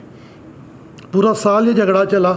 इस साल आके उन्होंने किया ये कि 65F से इसका उन्होंने टैक्स क्रेडिट ख़त्म कर दिया, इसको रिमूव कर दिया। 154A सेक्शन में ऐड तो पहले ही था, लेकिन उसके अंदर उसका रेट स्पेसिफाई 1 से रिड्यूस करके 0.25% कर दिया, और साथ शर्त लगा दी कि आपने PSCB की भी आपकी पाकिस्तान सॉफ्टवेयर एक्सपोर्ट बोर्ड की भी आपकी रजिस्ट्रेशन होनी ज़रूरी है। अब जो आपका सवाल है कि बैंक विदहेल्ड नहीं कर रहा, तो उस पर मैं आपको गुजारिश करूँगा कि बैंक को आप खुद अप्रोच करें, उसको कहें कि डायरेक्ट कोड अप्लाई करें। बाज़ वो आपके चूँकि वो रिलेशन होते हैं बैंक से, वो तल्लक होते हैं, या वो ला के इतने वो कह ले के इल्म नहीं रखते, तो वो आपको रेमिटेंस के कोड में या किसी जिसके कोड में रख के आपकी पेमेंट क्लियर करते जा रहे हैं। तो जब वो आईटी का मुतलका कोड आपका वो लगाएंगे तो वो 0.25 आपका कलेक्ट होगा। वो 0.25 कलेक्ट होगा तो वो आपके लिए कंडीशन के साथ फ़ाइनल बनेगा। अगर आपका 0.25 कलेक्ट ना हुआ तो वो विद कंडीशन तो तब अप्लाई होनी है जब पहले वो कलेक्शन साथ होगी। ये एक अगली एक बहस है, सर हमें बताएंगे डिडक्टेबल और डिडक्टेड की एक पूरी एक बहस है। ऐसे है कि अगर नहीं डिडक्ट हुआ तो जब आप रिटर्न फाइनल में फाइल करेंगे उसमें ये रेट लग जाएगा 0.25, और अगर जितना कम होगा वो आप इस रिटर्न दे देंगे तो वो फिर फाइनल होगा। यानी कि एक बड़ी लंबी बहस है इस पर 161 सेक्शन के डिडक्टेबल डिडक्टेड के ऊपर। 0.25 पे जितनी बार रेमिटेंस है ये साइड वो टोटल आएगी, जितना टैक्स हुआ वो रेट देगा और बाकी आप इस रिटर्न पे कर देगा, फाइनल पे चार्ज नहीं जाएगा। लेकिन मेरी हम्बल ओपिनियन यही है कि जिस हमने पहले बात की कि कोशिश करके अपने टैक्स मामलात को किताब के मुताबिक ले जाएं। कुछ चीज़ें हैं जब हम बाद में कुछ वायलेशंस कर लेते हैं तो फिर हम लॉ के बजाय बाकी इंटरप्रिटेशंस का या केस लॉज का सहारा लेते हैं। तो बैंक को अप्रोच करें, उनको इंटीमेट करेंगे जो हम आईटी एक्सपोर्ट सर्विसेज कर रहे हैं, हमारी पेमेंट इससे रिलेटेड है, तो इस पर जो रेलिवेंट चार्ज है टैक्स का 154 है का वो किया जाए, ताकि आपको कल को दिक्कत परेशानी या लीगलिटी में कोई परेशानी ना हो। जी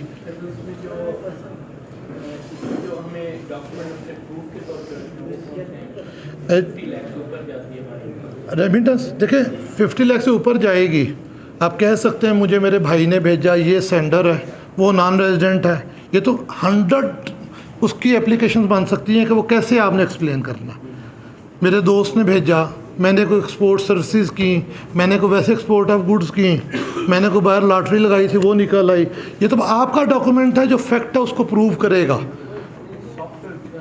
तमाम मुझे सॉफ्टवेयर में तो वैसे ही 0.25 डिडक्शन आपकी होगी, लाइसेंस में तो वो फॉरेन रेमिटेंस नहीं होगी, वो फॉरेन रेमिटेंस नहीं है, वो बिजनेस रिसीट है, सीट है, वो बिजनेस रिसीट है। 0.5 दिया है उसकी वेल्थ खोलिएगा किसी एक की, जितनी मर्जी आप बाहर एक्सपोर्ट करें उसके लिए जो कंसिडरेशन आएगी, उसके लिए आपने कोई जो सॉफ्टवेयर या जो भी आईटी सर्विस है उसके प्रूव हो कि किसको दिए हैं, कहाँ से आए हैं, क्या इनवॉइसिंग की है, क्या आपके रिलेशन है। जी मैडम जी अगर अभी मैंने अपने आप को रजिस्टर करवाना है जी तो उसमें जो है आईटी सर्विसेज मैं कैसे डिफरेंशिएट करूँगी? नहीं, एक तो ये है कि अगर आपने अपने आप को रजिस्टर्ड करवाना है तो 181 फॉर्म के ऊपर आपको उसकी आईटी से रिलेटेड ऑप्शन मिलेगी।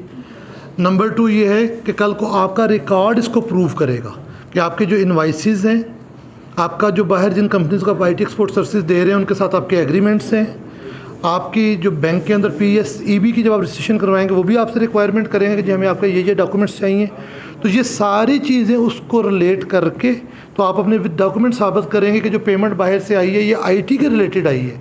ये मैं आपको बात बताऊँ, ये टैक्स क्यों भी लगा है इसकी मैं बहुत बड़ी, कराची के अंदर और अदरवाइज़ भी जो टैक्स एडवाइज़र थोड़े से ज़्यादा समझदार थे, तो जो बंदा भी कहता था ना, जिस तरह मेरे भाई ने कहा कि जी 50 लाख से ज़्यादा मंगवानी तो क्या करें, तो वो कहते थे आईटी की एक कंपनी बनाओ, उसमें 2 अरब मंगवाओ, 20-25 करोड़ के खर्चे दिखाओ, बाकी 2.25 करोड़ वाइट करके घर ले जाओ।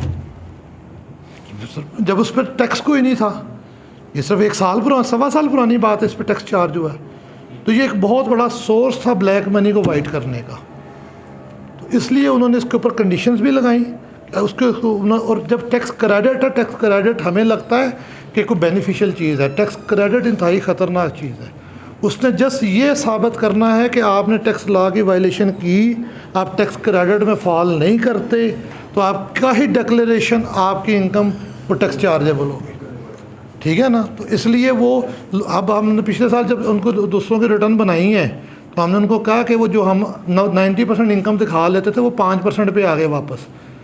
ये कल को जो टैक्स क्रेडिट 19-20 भी हुआ, 19-20 भी, तो उसके अकॉर्डिंग, लेकिन आप नॉर्मल टैक्स की फाइलिंग अपनी NTN में उसको डिक्लेयर करके PSCB रजिस्ट्रेशन करा के अपने विद एग्रीमेंट विद इनवाइसेस आप क्लेम कर सकते हैं कि हमने IT एक्सपोर्ट सर्विस की, वो आपका रिकॉर्ड आपको सपोर्ट करेगा। अगर वो काट ले और 154A में लिखी वो कंडीशन का PSCB रजिस्टर्ड हो, रिटर्न टाइमली फाइल करें, विद होल्डिंग टाइमली करें, विद होल्डिंग स्टेटमेंट टाइमली करें, और जहाँ एप्लीकेबल रेट्स हैं अपना सर्विसेज के पंजाब में एग्जाम्प्ट है, ठीक है, तो वो आपने रिटर्न फाइल की हो, ठीक है। तो ये अगर कंडीशंस पूरी हैं तो वो फाइनल है। अदरवाइज़ क्या होगा कि अब वो मिनिमम रह जाएगा, रिटर्न आप बनाएंगे, फिर आप उसके मुताबिक रिवर्स इनकम शो कर लें ना, फिर बच जाएँ। लेकिन अगर आप वो कंडीशंस पूरी कर लेंगे तो वो फाइनल में रह जाएगा जो भी प्रॉफिट। अच्छा, लेकिन एक और भी चीज़ सर, 150 इनकम उसी तरह ही कैलकुलेशन करना होगा जी, वो सारी इनकम नहीं कंसीडर होगी, उसके एक्सपेंस वगैरह लेस करके वो उसी तरह। बल्कि सर मैं सर की बात से ऐड करूं, 154A में पिछले साल इसके रिवर्स से एक आया था इम्प्यूटेबल इनकम का भी एक कंसेप्ट, उस दफ़ा उसको वहाँ से रिमूव करके 111 में लेके आए हैं। उन्होंने कहा कि जितना टैक्स चार्ज आपका विदहेल्ड हुआ है उसके रिवर्स जितनी नॉर्मल इनकम बनती है आप वो क्लेम करेंगे, अनलेस कि आपकी नेचर ऑफ बिज़नेस सपोर्ट करती हो कि इस नेचर ऑफ बिज़नेस में इससे ज़्यादा प्रॉफिट पॉसिबल है और ऑडिटेड अकाउंट्स हों। ये दो शराइत वहाँ पे ऐड की गई कि नेचर ऑफ बिज़नेस उसको सपोर्ट करता हो और ऑडिटेड अकाउंट्स हों। ये सेक्शन 111 में एक्सप्लेनेशन इस बजट में आई है, वो भी इसके रेलिवेंस से देख लीजिएगा जी। वेल्थ स्टेटमेंट सर आ गई जी। अब आप मुझे बताएं इसमें से किस पे मैं एक्सप्लेन, जो आप कहते हैं उसको सर ये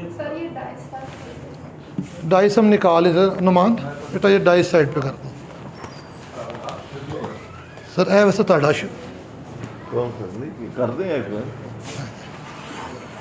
जो नहीं होगा फिर हम बता दें। नहीं वो इसको बिल्कुल एंड पे ले जाएं जी। देखें मैं इसको बिल्कुल सिंपल सी जो है हमारे नेट एसेट्स है करंट ईयर के, अगर इसके पीछे हम वेल्थ स्टेटमेंट खोल लें तो उसके ऊपर पहले एसेट्स हैं, फिर लाइबिलिटीज़ हैं, एसेट्स माइनस लाइबिलिटीज़ करके मेरे करंट जो नेट एसेट्स आ रहे हैं, ये फिगर वहाँ से आई। ये फिगर मेरी जो नेट एसेट्स प्रीवियस ईयर्स है, अगर तो मैं फ़र्स्ट वेल्थ स्टेटमेंट या फर्स्ट रिटर्न फाइल कर रहा हूँ तो फिर ये जो मैंने पहले बात की कि आपने जो वेल्थ स्टेटमेंट में जो कुछ डाला इस साल की इनकम को रिकनसाइल एडजस्ट करते हुए बाकी सब कुछ आपने प्रीवियस ईयर में अपनी वो फिगर दिखानी है, ठीक है ना, वेल्थ पहले। लेकिन अब जब एक रिटर्न मेरी फाइल हो चुकी है तो जिस तरह हम बिज़नेस के अंदर ओपनिंग क्लोजिंग हैं वैसे पिछले साल की जो वेल्थ है वो ओपनिंग है प्रीवियस ईयर की। इस साल का जो इन दोनों का डिफरेंस है, जिस तरह मैंने आपको पहले बात की ना कि बैलेंस शीट इक्वल होनी चाहिए, बैलेंस शीट इक्वल होनी चाहिए, ऐसे ही इसके अंदर जब आप इसको देखते हैं ना, ये तो अब उन्होंने ऑटो सिस्टमेटिक कर दी है। अदरवाइज़ आपके इनफ्लोज़ का और आउटफ्लोज़ का जो डिफरेंस है वो अकॉर्डिंगली मैच होता है, वो सेम होगा इन दोनों के डिफरेंस के साथ। इन दोनों का डिफरेंस और इनफ्लो और आउटफ्लो का डिफरेंस ये मैच होगा तो रिटर्न वेल्थ रिकनसाइल की नहीं जाएगी। अब वो जो सिस्टम को उन्होंने ऑटो लॉक कर दिया, जैसे ही वो डिफरेंस निकलेगा वो आपको एरर दे देगा कि भाईजान खुद ही चलाकी कर लो, मैनू ना कहो, अब पैसे के तो होरो पूरे कर लो। अदरवाइज़ वो अगर गलत फाइल हो जाए और इसका डिफरेंस और इनफ्लो आउटफ्लो का डिफरेंस डिफरेंट हो तो आपकी अपनी डिक्लेयर्ड कंसीलमेंट है जो आपके लिए प्रॉब्लम कर सकती है। उसके बाद ये है, ये इनफ्लो देखें ना, एक फिगर ये इस टाइम तो ज़ीरो आ रही है ना, चूँकि ये दोनों फिगर सेम डली हुई हैं, एक ये ज़ीरो वाली जगह पे वो फ़र्क आएगा अगर इन दोनों में फ़र्क आएगा प्रीवियस ईयर नेट ईयर में, और दूसरा इनफ्लो और आउटफ्लो का जो डिफरेंस आप कैलकुलेट कर ले उसको कैलकुलेटर पे भी करके देखिएगा, वो और ये अमाउंट सेम निकलेगी। अगर सेम निकलेगी तो ये रिकनसाइल्ड है, अदरवाइज़ ये अनरिकनसाइल्ड है।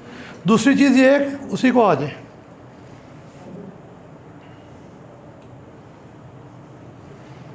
चले एक और खोल लें जिसमें वो फीडिंग हुई हो। चलिए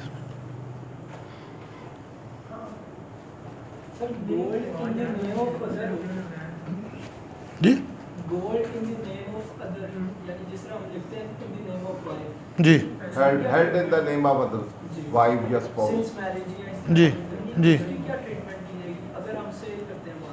उस पर भी गेन, अगर मिसिस का गोल्ड था उसने सेल किया तो वो टैक्स देंगी, आपका गोल्ड था मिसिस के नाम पे आपने सेल किया तो आप टैक्स देंगे, ठीक है ना। इसके नाम पे गेन पे टैक्स सर मैं सर ये लगा सबसे बेस्ट जो तरीक़ेकार है वो आप कंपैरेटिव वेल्थ स्टेटमेंट और लायबिलिटी स्टेटमेंट बनाएं।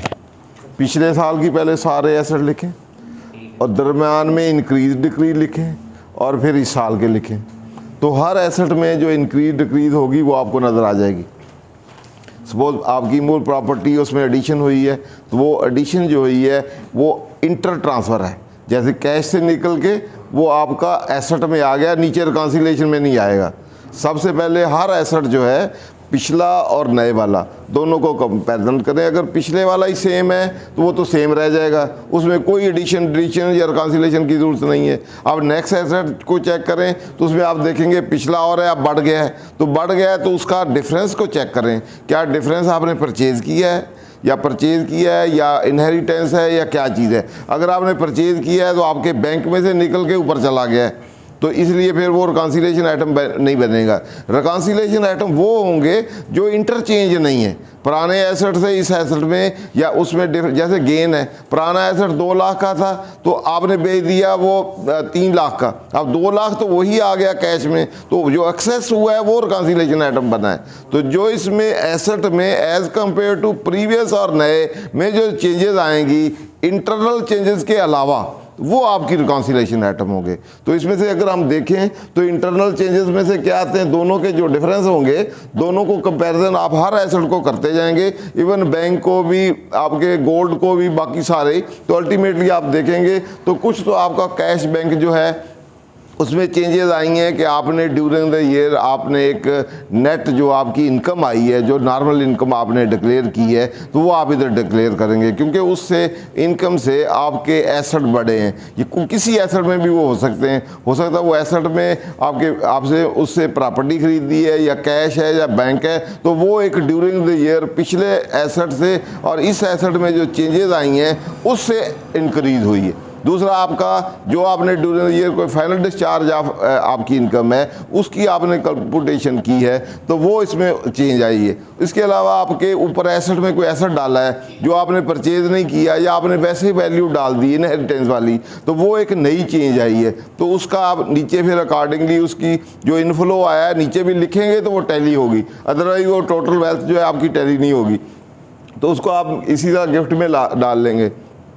इस तरह आपका फॉरेन रेमिटेंस है, बाहर से पैसे आए हैं वो आपने उधर अपनी रिटर्न में या इनकम में उसमें शो नहीं किए हुए, तो डायरेक्ट ही आपने इधर बैंक में या कैश में या उससे कोई एसेट खरीद लिया है, तो इस एसेट में टोटल में उसकी एडिशन हो चुकी है, लेकिन उसका इनकम टैक्स रिटर्न में भी नहीं है, फाइनल में भी नहीं है, तो एक नई कोई एडिशन हुई है, तो उसका कोई सोर्स फिर आप नीचे इनफ्लो लिखेंगे वो फॉरेन रेमिटेंस लिख देंगे। इसी तरह आपका कोई अदर आए हैं गेन ऑन डिस्पोजल ऑफ, जितना वो मैं पहले बताया आपको कि प्रॉपर्टी 2 लाख की आपने 3 लाख पे बेच दी है, तो ऊपर वेल्थ में जो आपका कैश बैंक है वो 3 लाख से इंक्रीज हुआ है, लेकिन पिछली प्रॉपर्टी आपकी 2 लाख की थी, तो एक कितना एडिशन कितनी होगी वेल्थ में 1 लाख की, तो वहाँ गेन लिख देंगे। इसी तरह बाकी लॉस और एक्सपेंस हैं, ये भी सारे इन्होंने आपके एसेट जो आउटफ्लो हैं इन्होंने आपके एसेट जो है वो डिक्रीज किए होंगे, इनफ्लो ने अदर देन इंटरचेंजेस आपके इंक्रीज किए होंगे। तो ये रूल को सामने रखते हुए आपने रिकॉन्सिलिएशन आइटम ले लेने। नीचे वाला जो है आपका अदर है आउटफ्लो में देखें सबसे पहले पर्सनल एक्सपेंसेस हैं।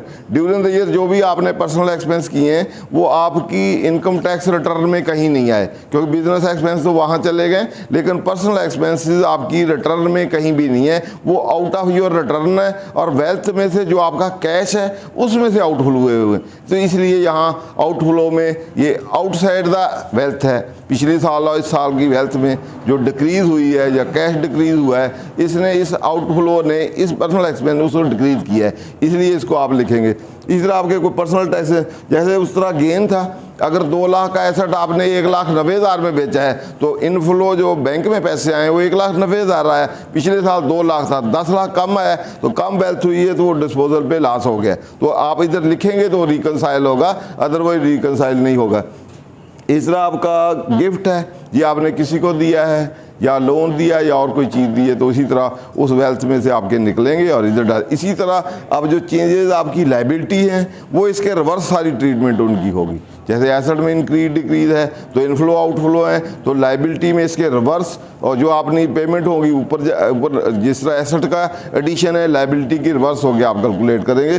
तो जो नहीं है बाकी आइटम को इंक्रीज डिक्रीज होंगे तो वो आप अदर में डाल देंगे, जहाँ स्पेसिफाइड होंगे वो स्पेसिफाइड में देंगे। इस तरह फिर आप टोटल इसको इस तरह एसेट एंड में इम्पॉर्टेंट है, ये गिफ्ट वाले एसेट हैं या डोनेट किए हैं या अदरवाइज आपके एसेट में डिक्रीज हुए हैं तो वो आप दे देंगे। इस तरह हो सकता है डोनेशन से या अदरवाइज इसी तरह इनहेरिटेंस के एसेट आपको मिले हों तो इनफ्लो में और इसमें आप लिख देंगे। तो एंड पे आप दोनों को चेंजेस को, जो पिछले साल की वेल्थ और इस साल की वेल्थ, पिछले साल की लाइबिलिटी और इस साल की लाइबिलिटी, डिफरेंसेस इंक्रीज क्लोजिंग में भी देखेंगे तो नेट चेंज होगी, वही नेट चेंज यहाँ होगी, वही क्लोजिंग में रिकॉन्सिलेशन होगी। चलिए जी जी, ये जो पिछले साल रिकॉन्साइल किया वो इस साल से नहीं आएगा ना सर? कौन सा सर ये जो इंक्रीज डिक्रीज ये तो हर साल आएगा ना।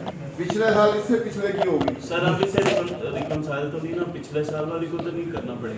पिछले साल रिकॉन्साइल हुई होगी, वो उससे पिछले साल से हुई होगी। और सर वो जो उधर कंप्यूटेड करके सारा वो इनकम टैक्सेबल निकली है वो इनमें आनी है, ये इनकम डिक्लेयर्ड में आएगी। ये डिक्लेयर जो आपने और ये आपकी रिटर्न में जो आप फायदा ये आपकी इनकम है वो यहाँ आएगी, फाइनल वाली जो है वो भी इधर आ जाएगी, ये वाली फाइनल और सारी इनकम जो वेल्थ में है वो यहाँ सेपरेट आएगी अलग अलग।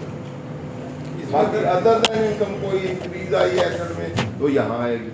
इसमें मोस्ट इम्पॉर्टेंट जो चीज़ होती है वो आपकी कैपिटल होती है, उसको रिकॉन्सिलेशन कैपिटल हमारे पास एक मिनट है और इस साल भी शो किया है, तो उसमें आपका जो शेयर ऑफ प्रॉफिट है उसमें ड्राइंग भी होती है, तो वो इंटरचेंज होता है। तो आपकी इनकम में ऐड होती है और जो आपका ड्राइंग है वो कैपिटल में से निकल के आपका जो कैश में आ जाएगा।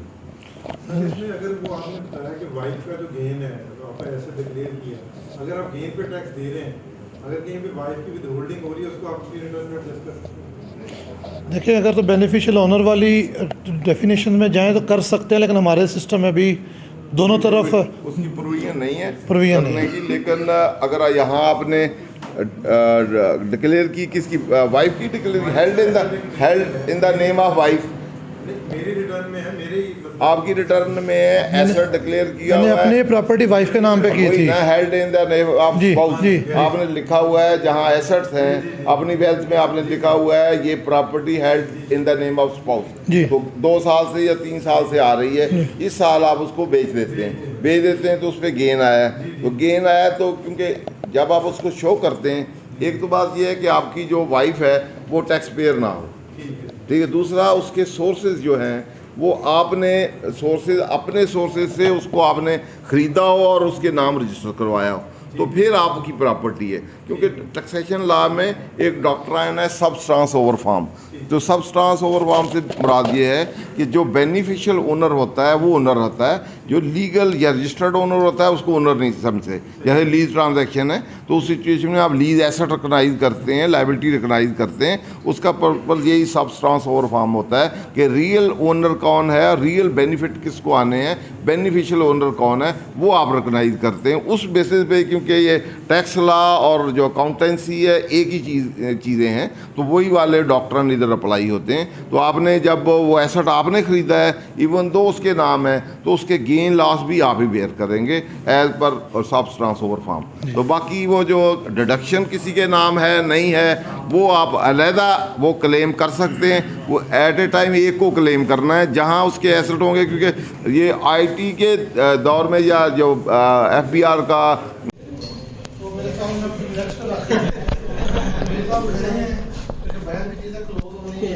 आज के लिए हम आपके शुक्रगुजार हैं नवीद साहब के, उन्होंने इस खिदमत का मौका दिया। और सर कोई फोरम वगैरह बना हुआ है जहाँ पर डिस्कशन कर सकते हैं, व्हाट्सएप ग्रुप वगैरह जहाँ पे अपडेट्स वगैरह नंबर है सर? तो हमने शेयर कर लिया सर, और जितने भी दोस्त हैं सबके मोबाइल नंबर हमारे पास आ गए हैं और ये वीडियो वगैरह सारी उनके साथ शेयर। अगर आप नंबर मेरा लिखना चाहें मुझे अपने नाम से फिर व्हाट्सएप पे जरा मैसेज कर दें अगर आप इजाज़त दें। 0300 4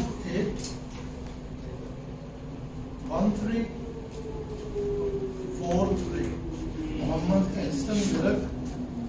हमारे पास पाकिस्तान टैक्स अकेडमी के नाम से टैक्सेशन के ग्रुप भी हैं, और अगर आप यूट्यूब पे देखेंगे पाकिस्तान टैक्स चैनल, तो आपको बहुत सारे कंसेप्ट वीडियोस चीज़ें वहाँ मिलेगा। थैंक यू सो मच मुझे अपने नाम से एक मैसेज कर दीजिएगा क्या बात है। मेरा साहब और राजनीतिक साहब बहुत शुक्रिया आपका ऐसे महफिल आप शुरू हो गई हमें टाइम देने का, और जितने भी हैं हमारे पास हमारे लिए अवेलेबल है। हम सारे लोग जो है इसी तरह के साथ ही अपने नॉलेज को एनहेंस करने की कोशिश करते हैं, और कोशिश करते हैं कि दूसरों तक भी डिलीवर हो, ताकि एक अच्छा नॉलेज जो है वो लोगों के पास जाए। Thank you so much, thank you sir.